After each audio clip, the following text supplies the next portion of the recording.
Okay, I've started the recording, Matt. Here you go. I mean, how many Plat times? Chat episode 136. How many times are you gonna say, "Oh, Are we recording? The recording? Are we recording? Are we live? Yeah, I do a don't. countdown. Kurt didn't run me down how you actually crop videos, and so I just press start recording, and this is the podcast. I'm not like cutting and slicing and dicing. I thought you meant crop, like, you know when sometimes you go onto YouTube and it's someone's recorded a vertical video, but they've added black bars to the side, and so it's just a tiny little thing in the corner in the middle of the phone screen. recording. That's just what Jonathan's done. He's done a little phone recording. I shoot Plat Chat in like movie aspect ratio. So, like the top and bottom is it's just black. It's widescreen. Yeah, it took us a while to start, guys. We apologize. Josh was watching. What do you mean apologize? Late to start. This is a recording. Josh was watching some random region of Valorant. While me and Bren were enamored by Ninja streaming He-Man Roblox. Ninja was doing a sponsor stream of He-Man and on Roblox. And meanwhile, Jonathan was trying to become a Grand High Marshal of World of Warcraft. So, I've done that already. I've done that already. Yeah. 2 years ago. That was COVID. I haven't showered as well today. I woke up about half an hour ago. I got these blackout curtains, and I tell you, they're good for sleep. But my God, it tricks your body into just thinking there's just a never-ending night. You should always be asleep. Yeah, the White Walkers are just homing in on Austin because I'm out cold, and I went. Oh, just unplug my headset. I'm out cold, and I can't. I wake up, the alarm's going off, and there's a whatever the fuck the alarm sound is. I'm in bed and I'm like, oh, what's going on? And I look at my phone. It's 11:30 and we're recording in 30 minutes, and so I haven't had time to shower. And I feel like I don't feel ready for this. You know what's crazy though? I think you just summarized like Overwatch 1 era perfectly. Like, look at the three of us, like me, Johnny, and Josh. Like, all our lives have changed dramatically. You know, married, engaged, whatnot. And Bren is just still able to just exist as if Overwatch 1 just released with the no shower, just waking blackout curtains. He got a mustache. Watching anime till 4 a.m. Pull up, Johnny, can you pull up the full cam? This is how much Overwatch means to me, in my heart still. I got an Overwatch poster. Yeah, you used to have that in our Glendale apartment. Yep. Yeah, that is unreal. Put it all the way here. Wait, mate, pull up my full screen. Yeah, I've still got the jerseys. I've still got my jersey on the wall. I didn't even have a play for the Pacific side. They just gave me this one. I don't know where that one came from. All right. So, yeah, I mean, needless to say, we're doing a bit of a special episode here today because Brennan Sideshow is on. Matt is back. I don't know where Matt's been. He's been bored by business. Wait, when was the last time you were on an episode, Matt? He's been on like 2 this year. It's been a bit. Yeah. When we need revenue to pay the other guests, I come on and I just boost the ratings through the roof. What the fuck are we giving you a revenue split? Huh?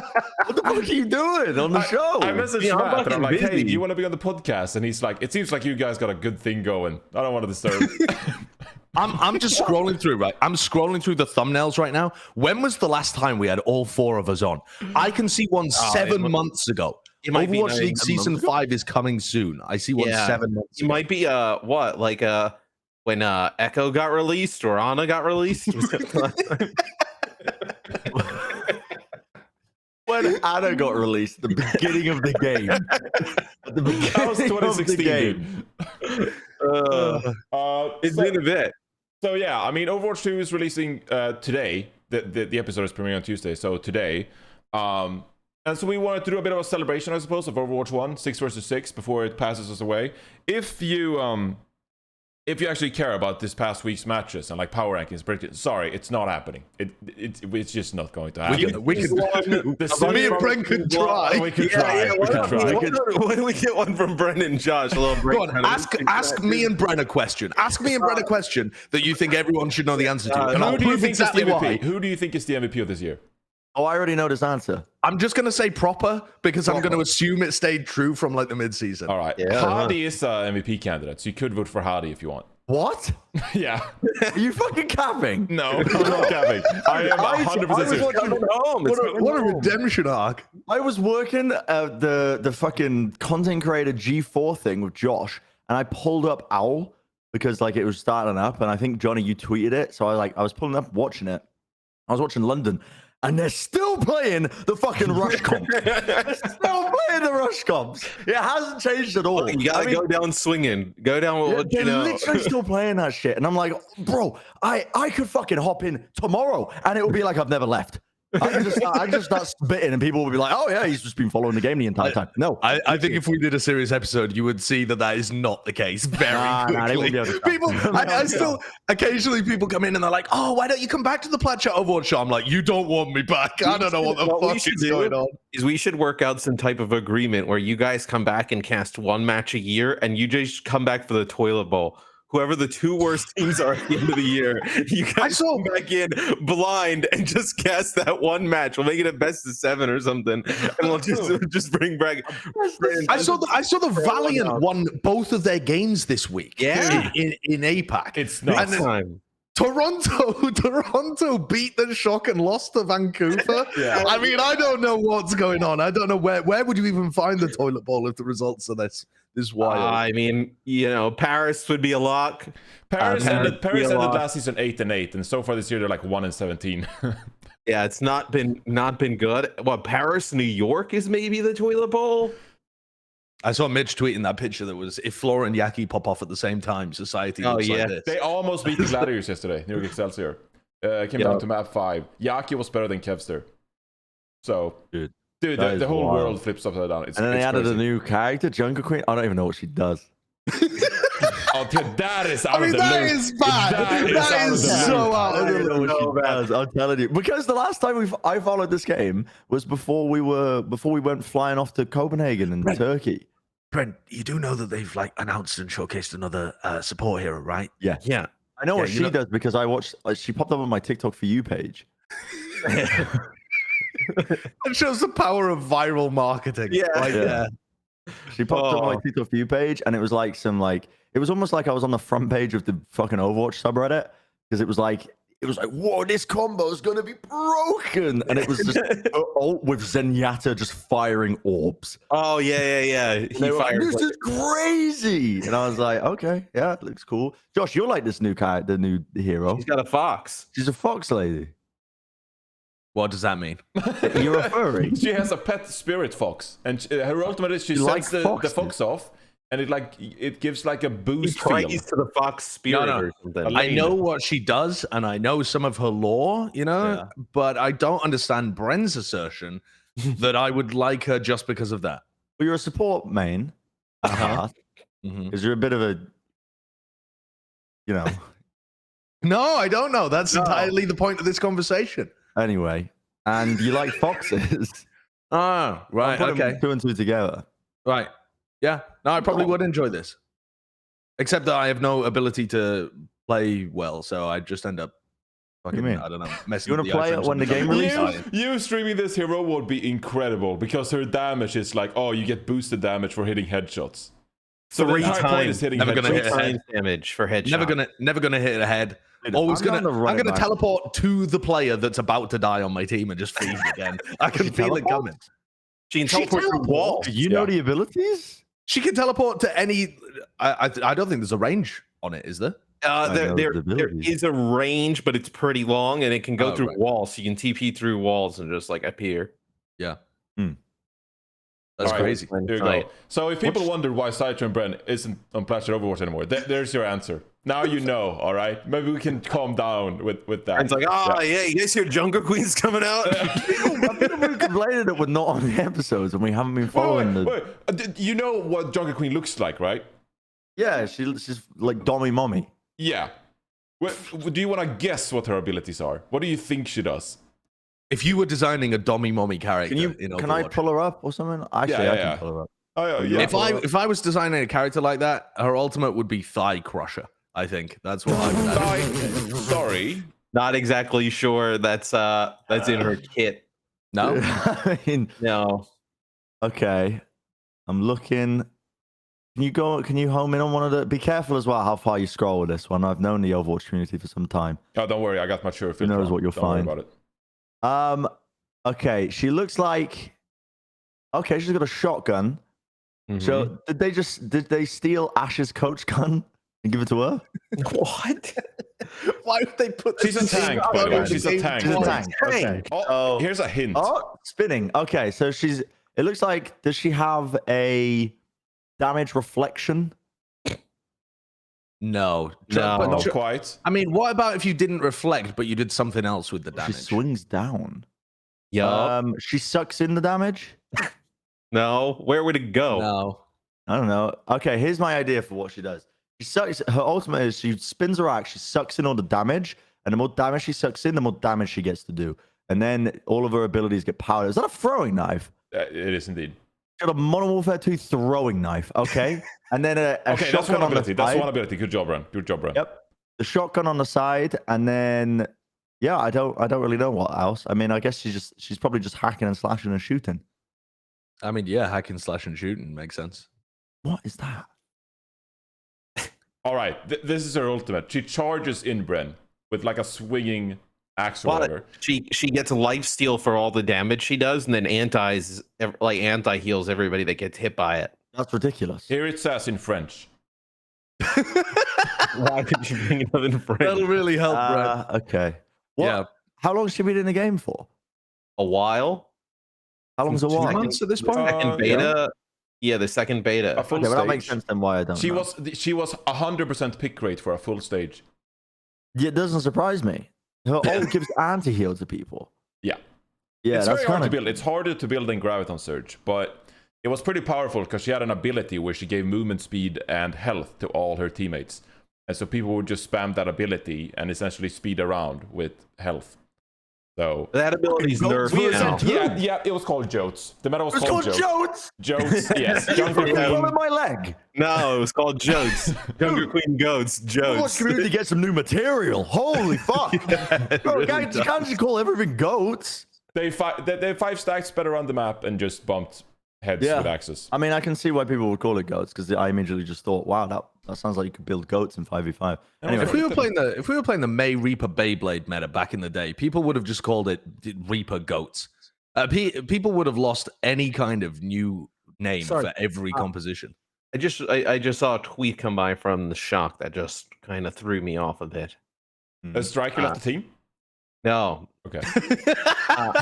they said we're missing Overwatch already, so we've teamed up with AMPM to recreate Anna Paintball in Minecraft. So like they remade Lijiang Tower and like other maps in Minecraft. This has to take so much work though. Dude, the way though that they phrase it, we teamed up with AMPM. You know what AMPM is, right? It's like a 7-Eleven. It's like a store. Yeah. It just made me think that the workers had made the map. Like they just took people in their overtime, working their fucking retail job, stacking shelves, and they just said, right, well, when you're finished, you have to build the entirety of Lijiang Tower in Minecraft. And that's part of our It looks sick though. yeah, honestly, this is a really good idea. Yeah. Who built this? I don't know. It looks fucking awesome. Are there You can Minecraft hire architects you can hire? So there are. So this is completely random. It has nothing to do with Overwatch. We haven't even got into the first topic yet. We're 13 minutes can in. hire them. Look at who they've tagged in the tweet below. I can't. What? In this one, Yeah. it's a Minecraft 255. services agency. Yeah, Wow. so there's like there's actually a huge community and like really like big business in making custom Minecraft like things like that for companies, and then same with Fortnite. Like custom Fortnite islands and stuff. Like I know somebody who like You can they build in made them- Fortnite. Yeah, they made like custom custom islands and games for You just people. Can you that is build in actually Fortnite? just Yeah, but like the map, you know. Not cranking 90s, but the Right, map. yeah, they build like custom kind of games for like companies like Lego and stuff like that and whatnot. Like a huge thing. We That's started a cool. Minecraft podcast. Shock is pivoting to a more popular game. The Minecraft. All right, so the first topic I had planned out. I did want to say something before we Alright. got onto. Okay. Cool. This is why we can't be on the episodes anymore. I'm not gonna lie, it's kind of fucking cringe when people just keep hating on Overwatch. All I'm seeing on the internet is like a passive hatred for Overwatch.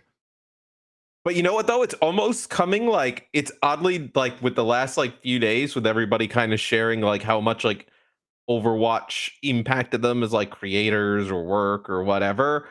It's like almost like when people just like it becomes like so cool to hate something, then everybody hates it, and then it becomes like almost uncool to hate it. Like we're almost kind of coming around like full circle. Yeah. Yo, what a literally- master plan of marketing. I What a literally master just saw this stroke. happen with the new Call of Duty game, and Matt probably knows. Like, essentially, they removed the red dots from the minimap, like Modern Warfare 2 or something like that, and everyone just hated it. It was like this outrage. And then, like, a few days later on the Call of Duty Reddit, people just started, like, tweeting memes just like, use your ears, and, like... have you ever used your eyes to like see your opponent instead of looking at red dots on the minimap? So I've literally seen this in action. I don't know if we're gonna come full circle with that though, man. I don't know if we're gonna get the PC gamers starting writing positive articles about Overwatch all of a sudden. It's very, I don't know. It's cringe. That's all I wanted to say. Yeah. I want to use the soapbox to say it's I saw cringe. Avril tweeting about it as well. He was just compiling the all of the headlines that were just rage bait essentially. But then I was looking up some Overwatch 2 stuff this morning to try and see what I'd missed in terms of the announcement being on the episode, and there didn't really seem to be too much of the rage bait. It was more like, wow, pre-download is available now. Here's what you need to learn. That kind of stuff. No, I think what frustrated me with that kind of stuff was like I actually dug into that myself like a few months ago, but I never tweeted about it. But like I would go to like a news media outlet that like tweeted stuff and posted links on like Reddit, stuff like that. So like the big gaming subs, like they would have these links upvoted and they're like have this conversation like day after day. And it turned out to be the same writer like 4 days in a row, just writing a new article about how they disliked Overwatch for whatever reason. And so I'm just like, you are just like making money off of writing like these bait articles and having them spread on Reddit. That's your job. My favorite one is that like, it's just not like a completely different game. And it's like, well, why the hell, like the game won like 1 billion awards and was insanely popular. Like, yeah, you would probably keep it somewhat similar. You wouldn't. Mate, can you imagine if they started writing articles like that about Call of Duty and FIFA? FIFA 15 is so similar to FIFA 14. Isn't it supposed to be a sequel? Oh, you're using the same traditional sport that you're basing it on? What are you doing? Like, what is going on here? How dare they try and just modernize and make like a game that won 1 billion awards better? Like, I'm looking forward to this game releasing. Yeah, it was actually crazy. I walked around on campus, and they have the Blizzard campus. They have like the first room you go into, and they do like a museum, like a showcase. It's where the big axes of whatever they had in New York, whatever. And I saw like a trophy room, and it was like Overwatch Game of the Year in 2016, and I was like, this game was good. Like I was genuinely caught surprised because I had just like been fed this negativity of Overwatch for like years that I was like, wait, this game was actually people love this game. What? Here's like a super hot take that like. Most people didn't even play Overwatch when it got good. Like Overwatch like won Game of the Year when it like released, right? But like I don't know if like release Overwatch was like peak Overwatch. Dude, people still tweeting and writing on Reddit about coin flip in season 1, man. Like Jesus Christ. I played coin flip. I looked at my rating from season 1 yesterday. I was like 73. Like SR didn't even exist. It was just a number 1 to 100. Like you just got a number. Bad back then. I was like 73 as well. I think I got boosted though in 6 stacks. I can't really remember. You just had ridiculous shit happening where like it took a bit for the game to actually, I think, the game awesome. was a cultural hit. Yeah, the game went crazy. It went nuts across the board. It was just it was everywhere. But one of the parts to that though as well is that people who are interested in playing like shooter games really wanted to try it out. That's why you had all the people coming over from many different other games. And they thought that it would be like an esports-y kind of thing. At least a lot of people did. But then it also attracted all of the casual gamers that don't really enjoy playing games where you get clowned on people. Like it attracted all of the non-Call of Duty people that don't just want to run around and gun everybody. They want to heal the teammates and drop a bubble and not have to worry about aiming and that kind of stuff. And I think the problem with Overwatch as the game developed is that it just didn't really know which of those audiences to try and help the most. Yeah, I think like 5-on-5 kind of solves some of that, right? Moving faster. Yes, Bren. Stop getting serious, Matt, because this is important. because I think they've realized what's important now, and it's fan fiction. Fan fiction and appealing to the people. Because listen, new support heroes coming out. Listen, Junker Queen, you got fucking Kim. What's her name? You just found out about fucking Joker Queen 10 minutes ago. Yeah, Junker Queen. In my head, it came out 20 minutes ago. She's a new fucking hero. They're actually releasing 2 new heroes with the game. It's gonna be crazy. But listen, they know what's important, and I think one of the things that I've noticed in the stream of the internet when I've been plugged into my For You page on TikTok is that the casual people they only care about fan fiction and lore and the characters. I was reading comments from people being like, I don't even play the game anymore, but I like the look of this character. She looks really cool. I want to watch more Overwatch and play it. And that's it. That's all people care about.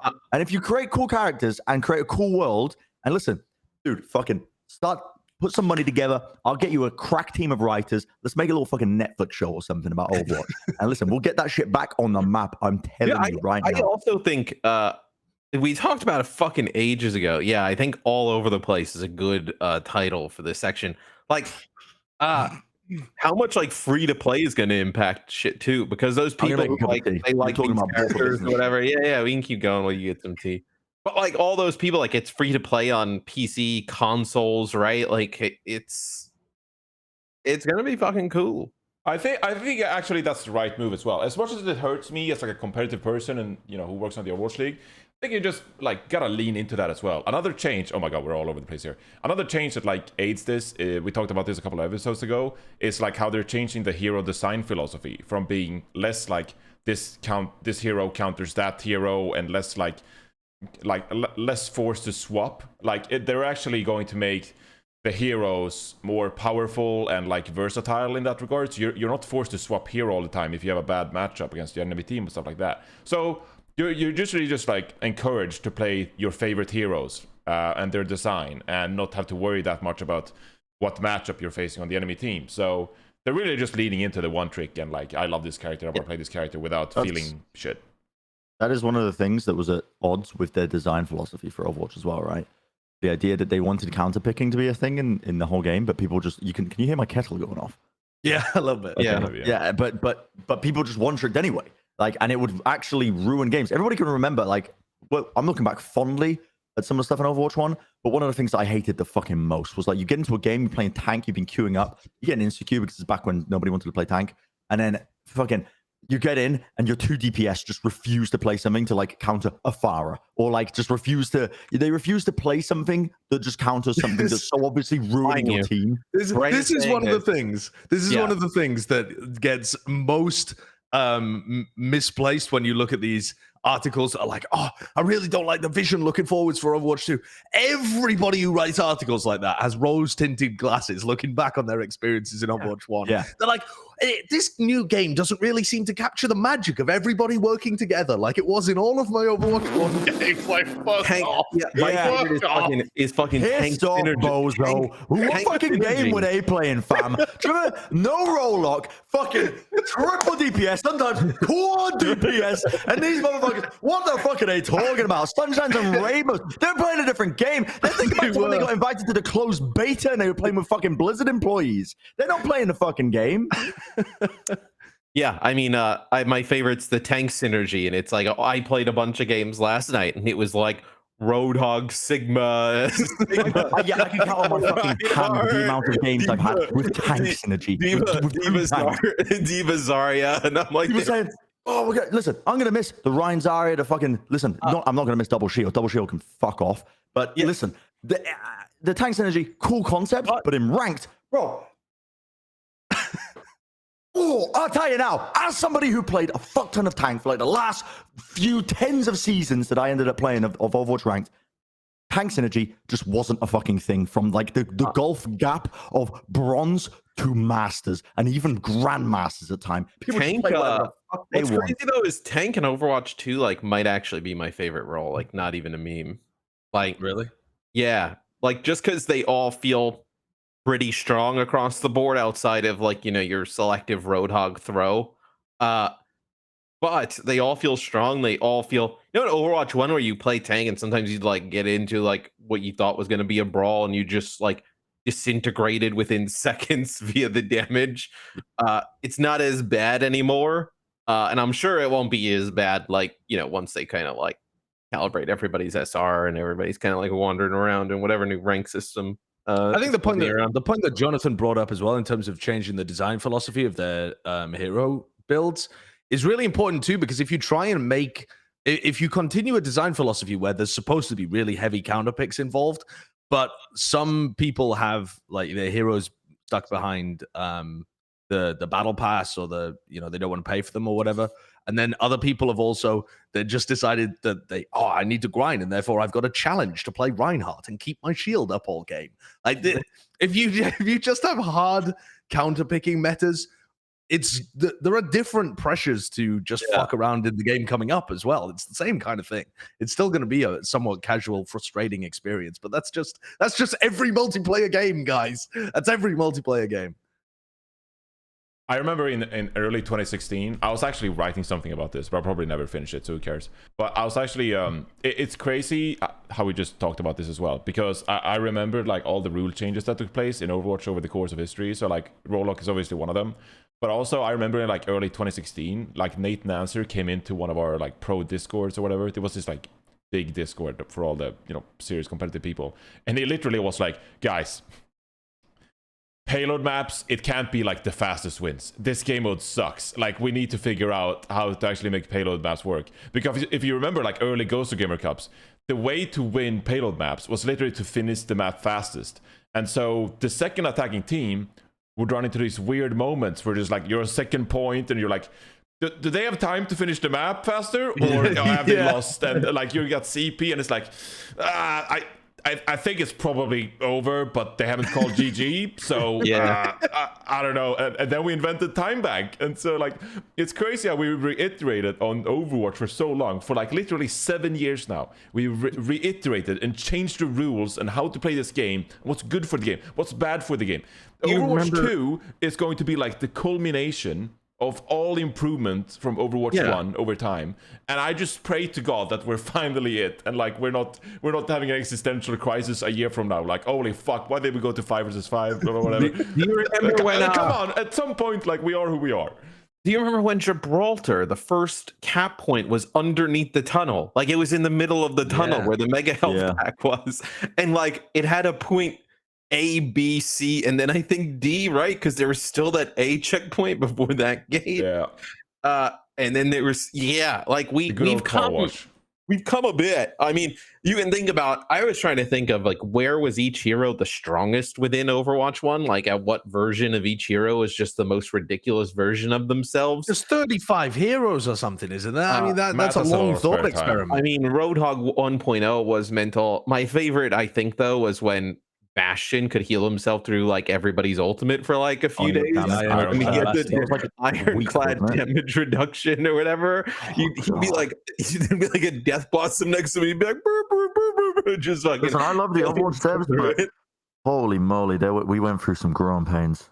I remember when. I think somebody involved at a high level in the dev team had very frequent like ayahuasca trips, and they would just they would take all of the feedback that was given and just decide, dude, we're gonna do something crazy this week. We're gonna do something crazy, and they just go in a mad direction. Do you remember when they gave Mercy Valk originally, but they gave her like double damage on the pistol? And those clips are coming out from like Gambler was going around just killing everybody. Was like just flying around on Temple of the Nugas, I think, just killing everybody. An experimental patch? No, that was actually live. Yeah, it went live, but not with that damage. They gave her the option for 2 reses during it, though.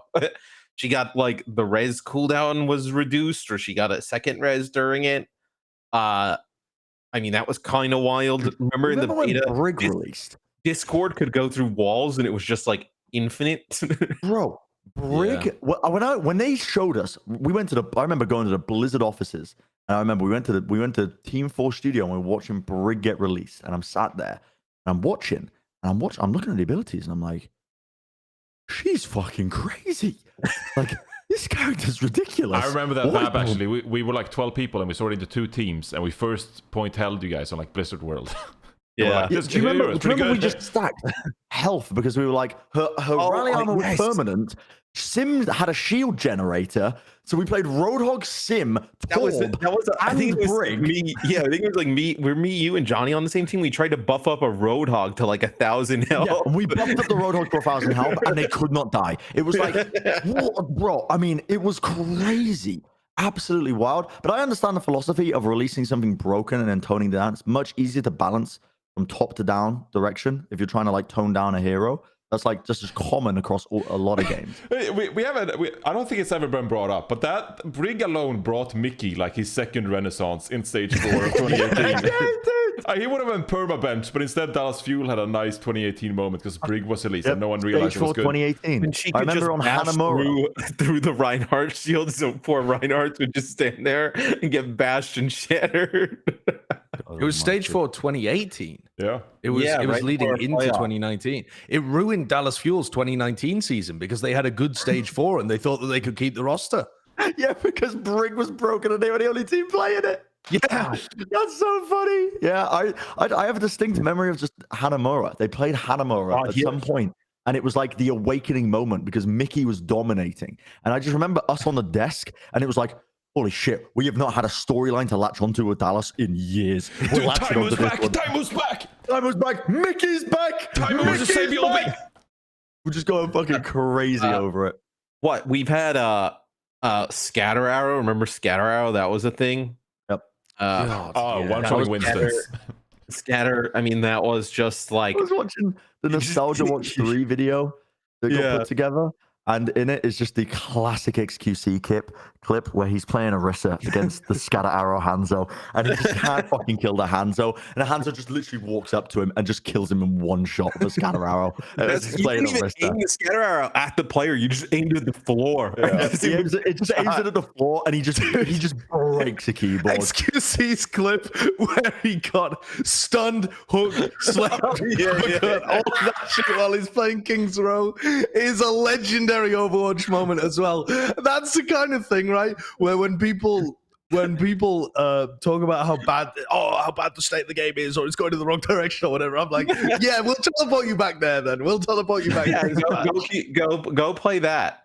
I mean, God, like there's just I mean, what were some other like wild remember when Reaper could eat like the souls, like when you got kills, like those little, he like, didn't have lifesteal. I forgot that happened. Souls. He had to collect the souls for health.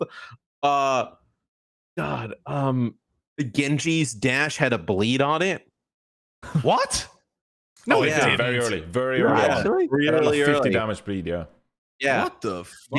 Genji's dash not only reset it, also had like a ticking bleed to it. You remember when you could dashing, bro. edge dash? Yeah, Oh my God. We played 4 maps minimum and maximum. Our regular season 1 was 40 matches, bro. Yeah. I'm 40 I'm matches. trying to find a game of when it was Hanamura when Mickey played it. We played I'm trying to- 160 maps It's unbelievable. in the regular season. That's pre-playoffs. Torb could give remember level 3 turret, and then he could also give armor packs. Yeah, I miss old Torb, I'm not gonna lie. Yes, when they had defense heroes, when there was like what it was, support, support, offense, defense, and tank. Yeah. That was really odd. Is Symmetra the most changed hero? Is she what? She had the 6 turret car wash and the teleporter. I mean, then they gave her the shield generator. No, she had a version before that. Oh, she really? had the version where she could shoot the Sigma shield. Remember, she had the Sigma shield. I thought that was afterwards, but yeah, the Sigma shield was bonkers. She could provide team a shield, I think, with just like her E. But then she had the Sigma shield. Then they took away. It just went forwards at a static rate. It wasn't controllable. It was just so slide through the map, useless. Then she had Sigma shield plus the double ultimates, right? She had shield gen and teleporter was still at the ult at that Bro, point. after this, I'm convinced Overwatch 1 was just a beta for Overwatch 2. Like, Yeah, it's crazy. And then she had the turrets with the wall, the big wall, which is where she's at now.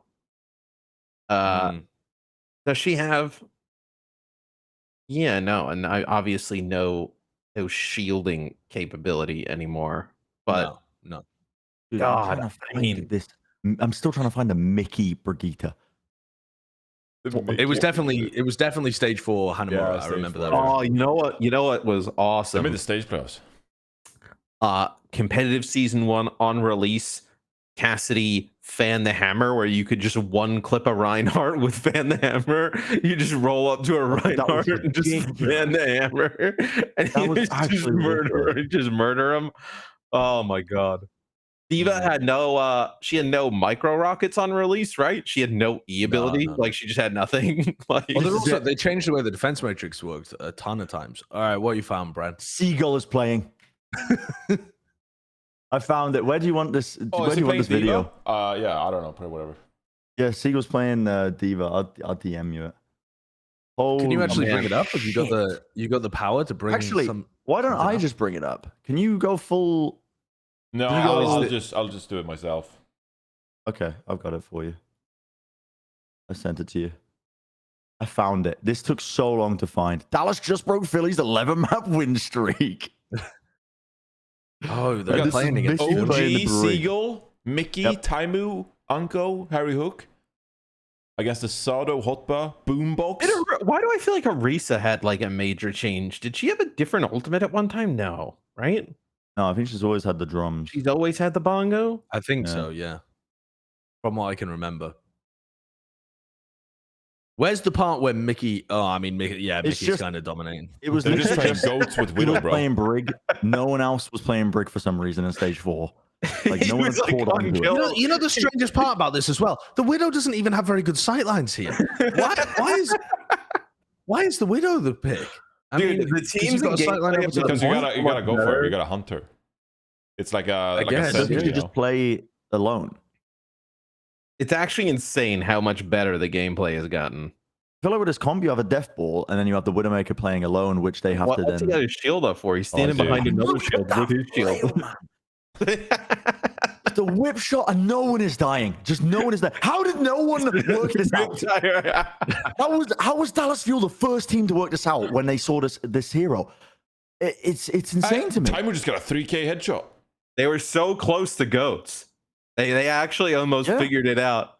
They almost had it. They could have Was been this not champion. inspired by goats? The goats team in contenders? No, I think this No. was. You think I they this just was made actually this up? before. Yeah, this was like No, on the I I think this was Kai great, was yeah. cooking this up. Yeah, Look I at genuinely Ricky. think so. I Yeah. think that the Goats team came afterwards, wasn't it? Wasn't it like Yeah. October or something? I don't know when this match was played, but I don't think that was. It was a don't bit think it was in after, October. because I think it was like in between this season and the next season. That's when goats became like popular. But it's just Yeah. one map. Oh?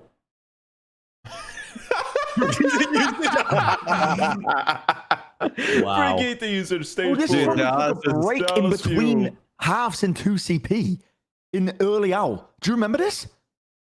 No, what? No, I Do you don't. remember What the in hell is between this? Halves in 2CP. Oh, They yeah, would- we they would would take take- a little bit of a break They sometimes. would take like Yeah. a break. We would get That a doesn't make commercial sense. break in, right? Yeah. They would take breaks in between 2CP halves, and they had like this big gulf gap. Oh my Oh, god. yeah. That's yeah. so They strange. had to hit their ad density, do we yeah. have a script? Because I want to make sure we hit everything. Because I feel like there's so Hit everything. We haven't hit the first topic, Matt. So it's ironic, actually, because I invited Sideshow and Bren on, and I was like, oh, let's catch up with Sideshow and Bren. But instead it's been, let's catch up with Overwatch. Like, what's going on with Overwatch? We're Oh, done with now- that. I'm using this as a moment, by the way, as well, because I keep seeing this crop up every now and then by the community, and they get it wrong about player of the match and saying that player of the match should go to losing teams. But we did that once, and people always misremember, and they misremember the match as well where it happened, where it was Shanghai Dragons versus, Houston Outlaws. was it Houston? Yeah. It went to 5. And people were like, oh, they gave it to Deer because it was a terrible game. I don't listen. When we're on the desk, do you remember we had the stats that we could just pull from and look at? Mhm. I mean, Deer was deadlifting. Like the numbers that guy was putting up was unbelievable, and I cannot find evidence of this anywhere. I cannot find evidence. Well, It's what like do you it mean? didn't exist. Why? People Why remember is this, this? though. Why is this a relevant conversation to have now? Because I'm Remembering back. peak Overwatch, Shanghai, Houston, I mean, this 2018. was peak Overwatch. Like it or not, this was peak Overwatch. Shanghai went 0-42. What? 2018 was arguably peak Overwatch. So, I think that's I don't know whether Where? that's Did they really play Houston? Yeah, I'm pretty sure they played Houston. Yeah, with like Muma and Dante and I don't know. Every time they played Houston, they went Spree, 0-4. I think was on the team. Boink. Yeah, I've no idea. What was your point with this, Bren? What did you want to Well, correct? my point was that people just misremembered it. People misremembered that we did hand out an MVP to somebody on the MVP to a player on the losing team, and they also misremember it. They're like, they only got it because the gameplay was really bad. I mean, it might have been by today's standards, like the gameplay must have been horrific. But I remember at the time we had statistical evidence for it, and I think it was the casters at the time they just weren't paying attention to the game. Whoever the fuck was casting, Dia was actively pulling off. No, they weren't paying attention to the game because they were incredibly biased at the time. Dia was demolishing that game. I clearly remember. Yeah, Dia was pounding that game. Yeah. Here it is. I found it.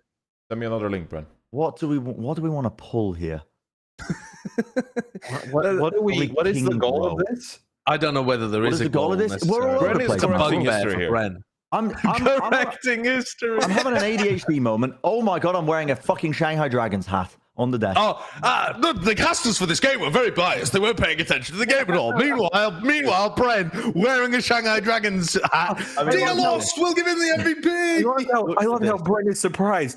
I feel like for a month straight, he just dressed up in Shanghai. He picked the Shanghai Dragons every day, bro. I feel like, dude, is this Dragons Day? Do you remember Dragons Day? When Dragons Day when they were cheerleaders Dancers, yeah. Yeah. Sold out. Dude, Grand Finals. You're telling me we gave Dia the player of the match on the grand finals day, and No, it this wasn't is Grand Finals Day. a meme. Sorry, on the Shanghai Dragons. This is Shanghai Dragons Day, and it wasn't a meme. If you go to Kings Row, you just skip a little bit ahead, Johnny. Sorry, I should have put the time Look, I down. might learn a thing or two from this pre-show here. Come on. Oh, I got some videos right here. Oh my god, this is a long fucking pre. Oh wait, it's 4 minutes. Yeah, it's 4 minutes. They're like an 8-minute pre-show. Where are we? Where is the gameplay? It's right here. It's me. Oh, Okay, Fearless. dude, I'm telling Damon, you. Gaggery, altering, free I'm field. telling you, man. This game right here, Dia put up unbelievable numbers. Let's see them on offense. Unbelievable numbers. I mean, you're hyping this up like it's the greatest game any individual player has ever played. We all gotta go back and watch this. I'm telling you. All right, so this is Shanghai on attack. Dia is With playing free field Bastion. Free field Bastion. Yeah, the free field Bastion, baby. With the altering pocket. God, do you remember there was a while where supports were playing like Tracer and Roadhog? You remember like the Boombox Roadhog and like you got like that was this that was meta, I think. grand I think final. it was. Yeah, I think it was this meta. That was grand finals of the first of. Do you remember? Badosin People was playing Roadhog solo mercy. and Tracer. Bro, it's so weird seeing Fearless on this roster. It's That's crazy, crazy, dude. It is. Yeah, it is kind of insane. And But he they just lost. tanked his reputation on this team as well. Because he was a really good player in Contenders, and then he turned up to this team, and they just got shit on, and everyone. Dude, was like, "Oh, Dia's still good on the Yeah. Valiant, man. Yeah, Dia's still pretty good. Yeah, he gets subbed in and just has pop-off moments. It's crazy. So like the scatter on the scatter Widow. Whoa, that's a sick play. Player of the match. Do you like? I don't think people understand how difficult it is to like not win a game. Like this was like insanely impressive for all the wrong reasons. Like I don't think it is. I think it's easy to not win a game. If you put us four and two other people in there, yeah, we but would also not win a game, and we wouldn't find it a challenge. We'd find it very easy to not win a game. Okay, here's a thought experiment for you. If they put us four right now with all the knowledge we've had of multiple years of Overwatch and multiple years of meta development and understanding of how the game works, and we had, I don't know, let's say two other random average pro players from 2018.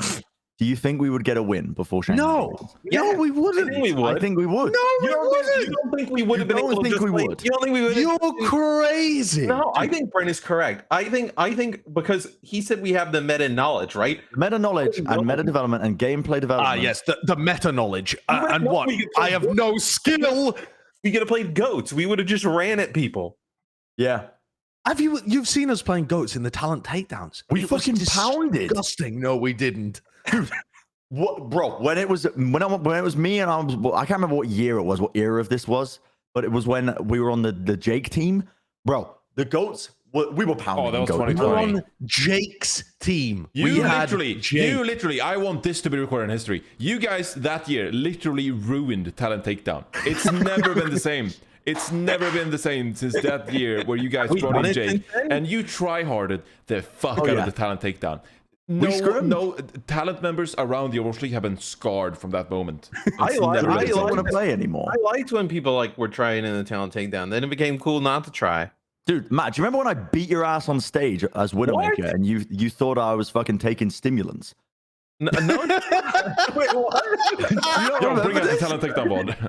Dude, no. The second Talent Takedown. You were talking about Achilleos. You were going crazy on Achilleos because we had Achilleos. No. I went crazy on that. I do remember this. You were playing support. I was dominating, and I remember the opposing Talent Takedown team was so salty that they were like, "Dude, no, he's got to be taking something. He's got to be taking something." Launch an investigation into Bren.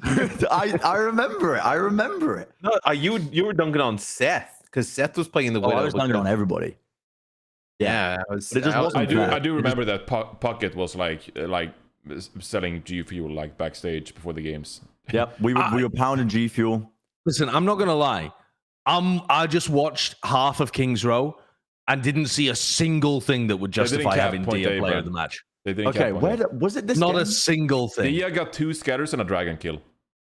Okay. Yeah, it was shockingly poor. Maybe I'm capping then. Bren's attempt to correct history. Lijiang Tower. No, we're not watching. This whole episode is just going to be watching to try and discover Bren's blue whale, a white whale. We don't have to watch it. We don't have to watch it. But First Blood. So final blows. I'm looking at the numbers because Over.gg has them recorded for whatever reason. And I'm going to send you the link, Johnny. You can just look at Lijiang Tower. We don't have to watch the VOD because we've been on this for eons. So God, this isn't even the best Shanghai match. It's the one where it doesn't send me over there. Wait, it's the one where wait, which one? Map 4? Map 3, Lijiang Tower. Yeah. Shanghai versus Florida at the end of the season for like where Florida was like equally kind of terrible, and you got the good old Flora. It's an Arhan sighting. An Auto on the Genji.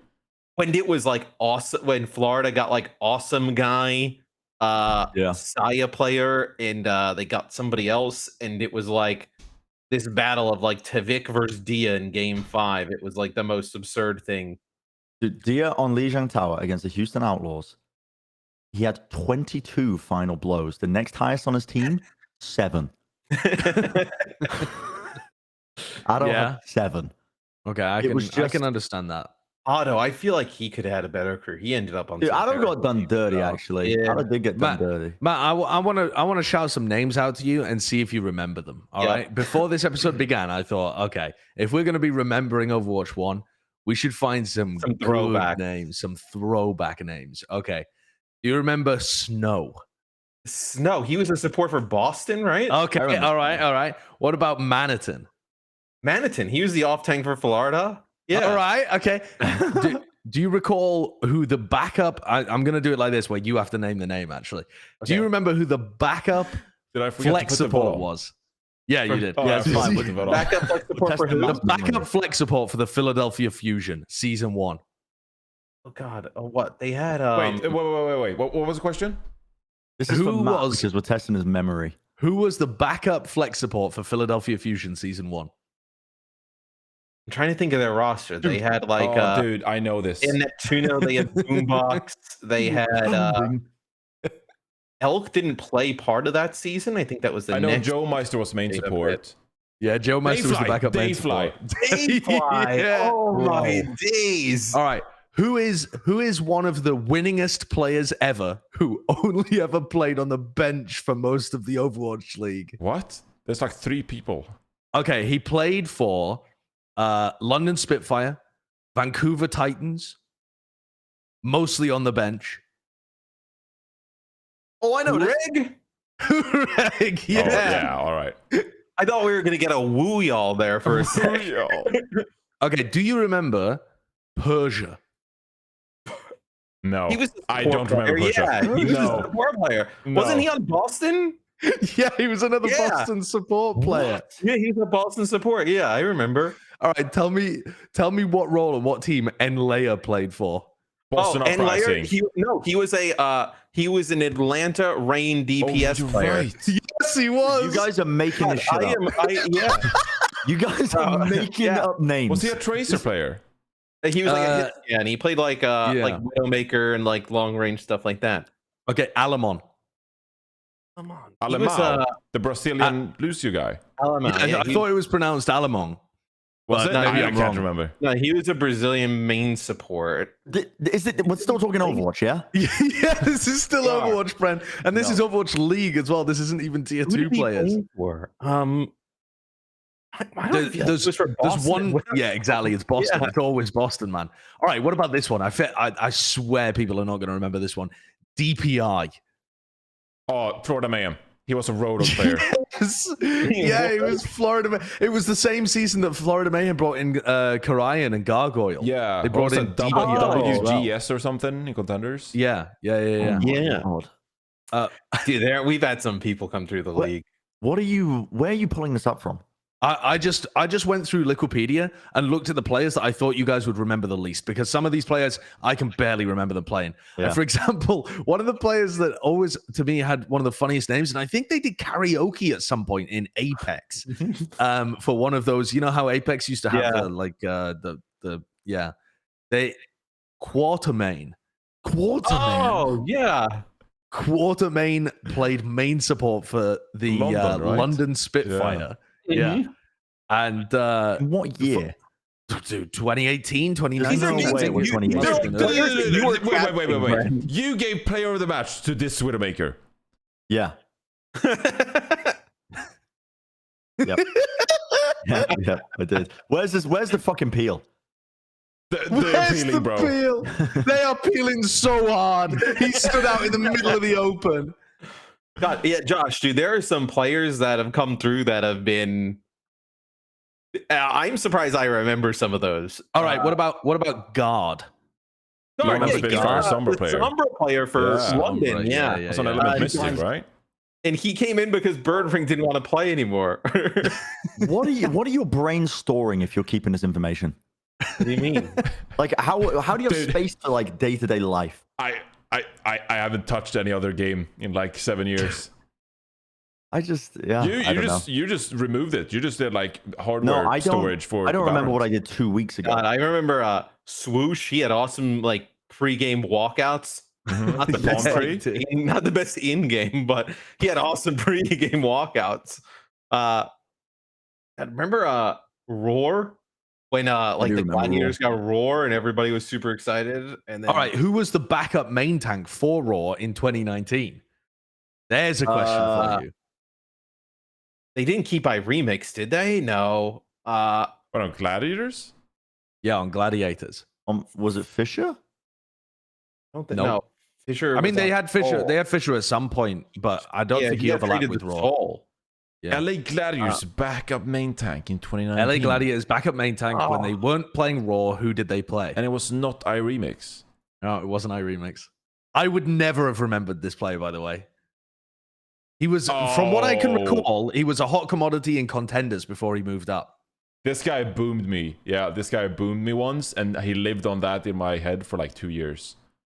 Yeah, What, you mean he boomed you in a ranked game? No, in Apex. Oh, right. Yeah, right. and I was just like, oh, this guy's crazy, and he just like never made it. Who was it?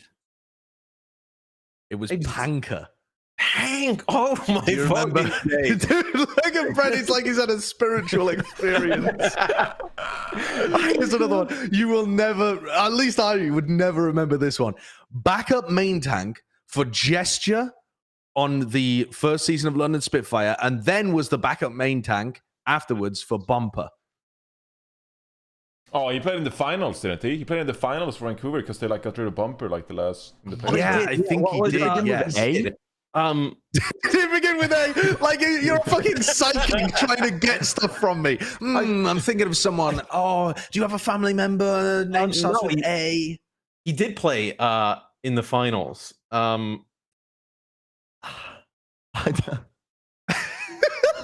God. Oh my god! Once I hear it, I'm gonna know it, and I'm gonna be upset. Put it in the chat if you get it before they do. Put it in the chat if you get it before they do. And when I say chat, I mean the comment section. It starts with a T, Matt. It starts with a T. E. Backup for Gesture Season 1, backup for Bumper Season 2. I have no fucking clue. Who Do was you it? want to say it? It was Tizzy. Oh, Of course. Oh, of course. A household name. God. Yeah. All There right, are here's a challenge there for are you. some Here's a names. challenge for you guys. Name 5 players from the Hangzhou Spark in 2019. Was that their first Okay, season? collaboratively or each? I think I could do a few. Was that All the right, first from season of them or 2019? no? 2019. Actually, I think I could name their full starting roster from Was that their first 2019 because I season in quite the like their league? backline. I It was gotta- IDK, Bebe, Oh. Gushue. They had Nosemity on that team as well, but he didn't start after Gushue started. It was playing. not No Bazzi? Smite? Was Yeah, it was No No Smite. But Smite. it was No Smite. But Nosemity. I love calling him Nosemity. Nosemity. Who their Was Bazzi on the team at that point? Bazzi, It yeah. was Bassi, yeah. Was Ado on the team at that point? No. Also, I think you've missed off Adora from the backline because it was Goats, so they were playing Adora as the. He's the damage player, but right. yes, he probably played Break or something. And then no, I there was can't one remember who other. that. Oh, Rhea. Rhea? Rhea was their diva player. Yeah, Didn't they have a big DPS player? they did. One who was known for being like a flex projectile kind of guy, play some Genji, stuff like that. Oh, And another fuck, one what who got was a lawsuit handed to him. Sashin. Oh no! What was No. No, what's like he was on Guangzhou, the one with the lawsuit too. Who was who's Crystal. Crystal, yeah, the Crystal Yeah. Bastion. Yeah. Holy my fuck. days. That You wonder why IDK on they're- that team too. And Gushue. Gods be. God. Yeah. You wonder why, like, you're like, oh man, you look around the league and you're like, oh man, where like some of these players from season 1 aren't around anymore. It's crazy the turnover. And then you start to look at some of the players and you're like, oh yeah, no, there should have been turnover for sure. Some of these players were just not. I mean, can you imagine watching them try and play today? We should do that. There should be a show match. The current Shanghai Dragons plays against the first ever Shanghai Dragons. There was a match on well, the day that we're recording this is Monday, but like it had like Hacksaw and Bumper in it, and like they were all playing goats for like hours until the servers went down. I did have a question for you here, which is moving away from all of this stuff. But something I saw was that the Overwatch 2 is going to get rid of numbers for SR. Yeah, I'm going to replace it with skill tiers and stuff. Yeah. I always felt like the number system, like you need tiers in there as well, but I always felt like the number system was the best system that other games used. I don't know why Overwatch has taken a step backwards there in terms of not showing the number to the player. I feel like that's just going to lead to a lot of frustration. No, what is the reasoning for that? I think they have like I don't know why they got rid of the number, like because I would be like, well, the ideal thing would be like seeing the skill tier and the number, but they're not going to update your skill tier every game. But that makes sense. It only updates like after I think 7 wins or 20 losses. I think So maybe they just doesn't that didn't mean want you're them I to think, flow I think one of the upward. prevailing arguments was honestly just like people were scared of playing ranked because they were so obsessive about this number. Yeah. Like people genuinely didn't want to queue up to lose and see their number go down. And so putting them in a ladder skill anxiety. tier is just like, hey, you're in this tier and now you're afforded like some losses, some wins. Like it doesn't matter, so you just play. I just remember back because there was a time in Overwatch where they didn't give you the number, right? I seem to remember that. No. Anyway. No, is it always They- had the number? Yeah, once they went from like the 1 to 100, they just started with the straight number. Oh, right. Okay. Where yeah, I think a part of it is like Johnny's where and we've all played Overwatch where like you play a whole session and you play for 3 hours and you end up in the same spot that you were at the beginning and you're like, well, that was great question mark. Where I think they actually want to like give you a sense of like the ability to like progress forward and not it be so kind of like game to game. Like, hey, if you win 7 games and it takes you 12, right? Like that may be good enough for a rank up where, you think of it in the past where you lose and kind of go back and forth.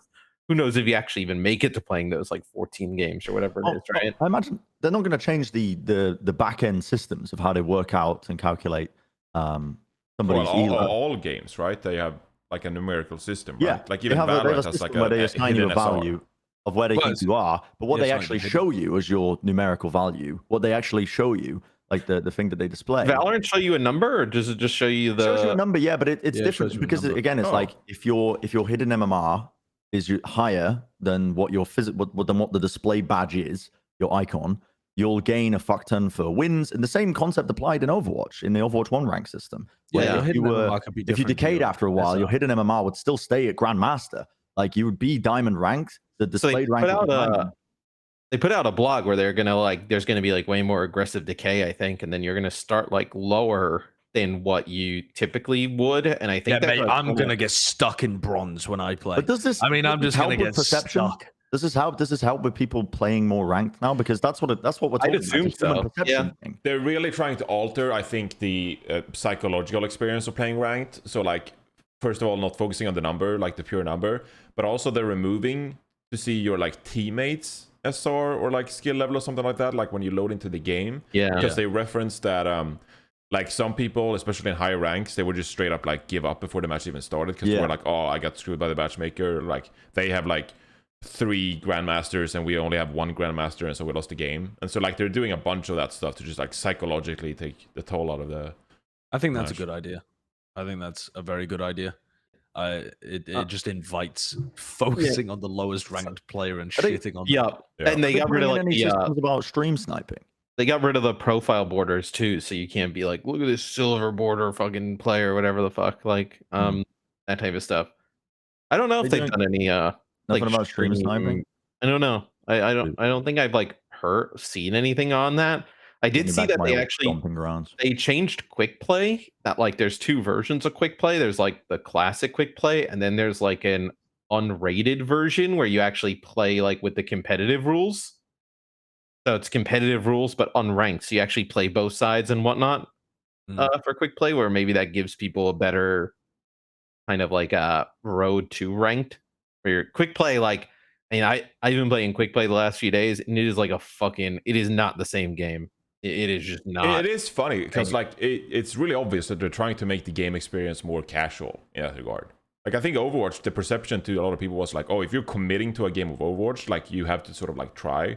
I think it's hard to have fun in Overwatch, like unless the game. Well, imagine the people who will just have fun end up in like regular quick play, and the people who like want to get better and maybe warm up before ranked end up in like unrated or whatever it's called, and then I think most people still just end up in comp. Like I think it's just although it's like not a competitive game, like it kind of is. It's I think the comp needed like a refresh. I don't think they could have just done the same exact thing with SR again. What is the hopium tank looking like from people within the Overwatch community in terms of like people coming back and playing a fuck ton of Overwatch 2? Because I haven't tried playing ranked recently in Overwatch, but I know that a bunch of people did because it was like, oh, it's the last time to play 6v6, that kind of thing.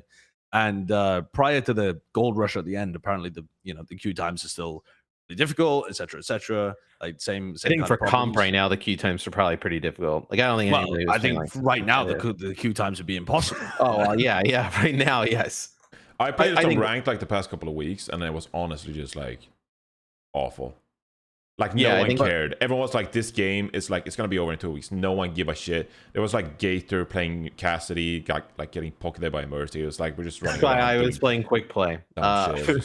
Awful. Yeah, but what's the hopium levels looking like in terms of people coming back to the game? Like enjoying it, playing it. I've taken a social media break the past 3 weeks. I have no idea what the outside world thinks. I'm in my own little People bubble. are still bitter. I think there's. Yeah, what are you gonna say, Bren? I was just gonna say people are still bitter and angry, but there's a huge core of Overwatch players who at this point, this is the right mentality to have. They don't care about the outside perception. They just want the game to be good, and they just want the game to have regular updates because they like Overwatch, and that's what it's going to be. I think for the core people who play Overwatch, they're just excited for the game to come out. But there's still the outside supreme hype beast clout farmers who are still trying to jump on the downfall of fucking Overwatch like it's I don't know. I also think I think they're actually kind of like releasing at a pretty good time.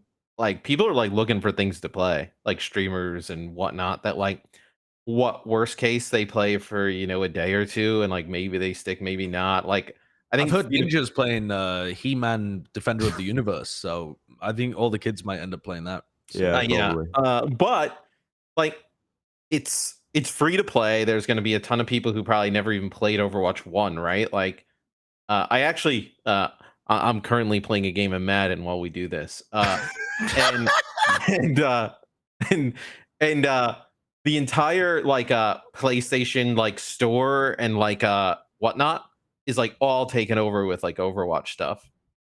Yeah, super popular on console. My question though is, a lot of the console player base was massively important for getting Overwatch off the ground, and you got crossplay and stuff like that going on at the moment. But don't a lot of the Overwatch 2 changes move the game away from being that super like slow paced, casual, fun kind of game into being a bit more of a like high pace shooter? Like, doesn't it move it away from the console player base a little bit? Yeah, the 5v5 stuff, the reduction of shields, the increased pace and killability of things. They're not really. Has the time to kill gone up or down? Yeah, it's definitely gone. This is always confusing because time to kill going down means you die faster. But yeah, time to kill has definitely gone down compared to the double tank days where you had shields everywhere as well. It's definitely more of a shooter now than like what it was, right? Yeah. I mean, I think that's cool for people that enjoy that. But is that what the casual player base we're always talking about is like just recognizes Overwatch and jumped into it, and part of what was making it hit the zeitgeist in 2016. I think, is that what they're looking for? I honestly think if you queue damage, I think that's kind of what you're looking for. Like if you queue Widowmaker or Tracer, I think that's kind of like what you're looking for, right? Like even Sojourn. Like I think that's kind of like the experience. It's like very high stakes. Like you have to hit your shots or the other team hits their shots. And like for the tank role, like being a singular tank now, like they've buffed those characters so much, so like they have more health, more survivability, like they can hang on their own, stuff like that. So I think, it doesn't feel as oppressive like playing against some of these damage characters. Like there were some metas in the past where you would play like Winston and just like dive in and you just die. I don't think it's like that anymore, like honestly. And then for support characters, they introduced that passive, right, which heals you over time if you haven't taken damage. So it's way more self-sufficient in that regard. So, I also think like right. Oddly, like I don't know, at least my experience, like I still like always played Overwatch, but like not as much in some seasons in here towards the end. I think ever since I started working on Owl and like at Blizzard, and then like being able to like play tests and stuff and whatnot with like Overwatch 2, like has made me play Overwatch 1 even less because I'm like, oh my god, Overwatch 2 is so much better. But it was never really like I never really didn't play Overwatch 1 anymore because like I didn't think the game was like good. It was just because like there was nothing new that brought me back, and then there was nothing new that brought people that I knew back to where like really the only thing the game, like if you just couldn't take everything out of the equation, like Overwatch 1 was fine. It just needed like a battle pass system and updates and like whatnot, right? Like you wouldn't have even like necessarily like given in like, oh man, there needs to be like an Overwatch 2, right? Like Overwatch 1 just needed regular content. If you would have just changed Overwatch 1 to like 5-on-5 and then like changed a bunch of other stuff, right? Like you would have been like, yeah, no, this is like great. But I think like obviously like trying to do like the single player and like all the PvE stuff, and like it kind of became like way more of like a second game than kind of an addition. When is that releasing, by the way? When is the PvE coming out? Have they next year? They said next year. But like I think we're missing the mark a little bit though. With this. Okay. With the idea of is Overwatch 2 going to turn casual players away? Because I think the core point I'm making is the reason it was so popular is because they created a world with unique characters that you could play, that people wanted to play, that people wanted to learn more about in a colorful world that seemed exciting and new and fresh. And I think Overwatch 2 still does that. They're just adding to that. Added there, and if anything, they're leaning into the philosophy more where you don't have to counterpick as much, which is going to help the casual players who like to just play one character all the time. You're not going to get counterpicked. It's going to help them more. One of the barriers. You just also have to pay like $20 or. Well, I don't know how aggressive the system is because I don't know anything about the free-to-play system and how aggressive it is. How much do you have to play to unlock a new character? It's like an hour per level, I think, if you don't buy the 20% boost. For what? Like, there's a. What do you mean? How long would it take if you were a new player to unlock a new character? I don't think they put out the official like hours or what they think about it. I know the journalists that have had access to the game said that they were going at about that kind of pace. John said, I think like everyone will for sure. Like if you play the game regularly, you will for sure unlock it within the season. How long is the season? Is it 2 months? 2 months? 3 months? Yeah. And like that's casual players, not like hardcore players. And that's like, probably like you probably do it a little bit faster doing like challenges and shit and whatnot. My impression is, sorry, before I go on that, my impression is that like they want you to like actually unlock the hero like relatively fast and like actually enjoy the hero. It would work against them if it was difficult to unlock a new cool character and like drag you on and you wouldn't enjoy it. I think they want you to be able to feel like you accomplished something by unlocking it. They don't want to give it to you for free for obvious reasons. But I don't think it's going to be difficult. There's also I fucking hate that this system has become common within the video games. There's also some other shit that's different though. I fucking hate it in Valorant as well. I don't know how it works in Valorant, but like in Overwatch, if you don't own Kariko, there's still modes that you can still play her in. Oh. So like I think you can play her in the arcade. You can play her in custom games even if you don't own her. It's really just like Mystery Heroes. It's really just like you can almost like go into custom games and like try her out if you wanted to. That's and the new hero isn't allowed in comp for 2 weeks. So you think like if like what Johnny's saying, if you didn't own the hero and you wanted to just unlock it the free way, it doesn't really kind of affect your competitive experience for like almost a month, right? Which like should be enough time to unlock it. I think everybody that owns Overwatch 1 gets all 3 of the new heroes like on release free. And then that watch point pack that they put up actually was like, I know people were like super tilted about it, but like when you actually kind of like read about it, like it was actually pretty like sick value. Like you got the season 1 battle pass, you got like a ton of skins, you got Overwatch 1, which obviously gives you all 3 heroes, and then you got enough currency for like the next 2 battle passes as well for like $40, which like ended up being actually kind of sick. I mean, yeah, it's just kind of like how the games are now, like where I feel pretty good about like kind of where Overwatch 2's at. Like I think obviously like people should have like all the heroes and like that would be awesome, but like also you kind of like need to support the game to be able to like make more heroes and stuff, where like I guess it becomes hard. It's always like a balance. It's like a really weird balance. And Overwatch like is super bizarre because like it was one of the only games that like really kind of gave away everything for like free, pretty much. Like you could literally get you had to buy the game though as well. Yeah, you had to buy the game. It wasn't a free to play game. No, but I think like most of the cosmetics are like pretty easily achievable just by playing the game. I think that'll be they had a pretty friendly cosmetic system. I feel like I don't know, dude. What are we talking about? Just like the battle pass listening system. to Matt ramble about battle passes. It feels like I'm listening to an ad read. All right, I wanted to bring this up as well because I saw one of the biggest things that I saw journalists molding about on the internet was the first time user experience. Yeah. And it just struck me that it feels like these people haven't played a new game in a while, because any new game from Riot, if you're picking up League of Legends or you're picking up Valorant, has a similar kind of system. If you're going into a Valve game, like for example Dota, you wish they had a system like that. When you start in a super complex game that has heroes everywhere that you don't exactly know what they all are, heroes, you need some kind of gradual sinking into it, and you got to make it so that it's not a fucking chore, but from reading about it, it doesn't sound like it's too much of a chore. No, the it's only not thing, much the of a only chore. thing that seems like it's a miss to me is that you only have Mercy, Moira, Lucio as the supports to start with. I really wish they'd added Anna or Zen as one of those early supports that you started with, because I feel like that is kind of like one whole half of what it means to be a support player, is like helping your team in more of an active way than just being glued to them as I didn't Mercy realize Moira. they're locking away those heroes. Yeah. Only for people that have brand new played the game, like you never owned or played Overwatch 1 before.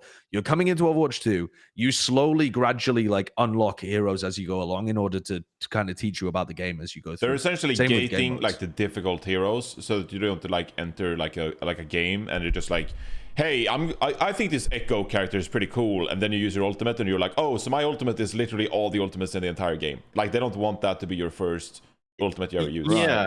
I mean, But are they just assuming people are done? Okay, so I have a recent experience with this because I started getting into fighting games recently because I watched Evo, did a co-stream of it, and one of the things that the fighting game community says to anybody who's new who's getting into it is don't worry about the characters, just pick who you think looks cool, which I think is a good way to do it. But they're also like, hey, like a warning, if you pick this guy, it's pretty complicated, but just the best way to get into a game is to play who you think looks cool. And this is kind of working against it, where they don't trust the player base to make decisions like that. But I think back to my experience trying to not seriously trying to get into it, but trying to casually enjoy League of Legends. You guys tried to get me to play League with me. I can't. I'm on the same page. I'm like, holy mother of God, why are there so many things? And that is even with them having that first time experience where I'm only allowed to pick like 20 maybe of the characters that are in the game compared to the 120 that are actually there.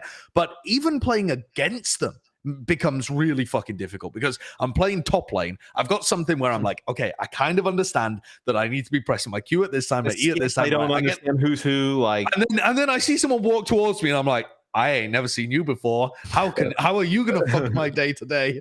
Like it's so overwhelming as a new player to have those kind of experiences. I feel if it's in like a multiplayer team environment, I think it might be a bit different in a fighting game when it's one of the other things I thought was interesting too is they mentioned in like a lot of those of like how long it would take to like unlock those characters and like play competitive, which I think it was like you have to win 100 games or something like that. I don't know.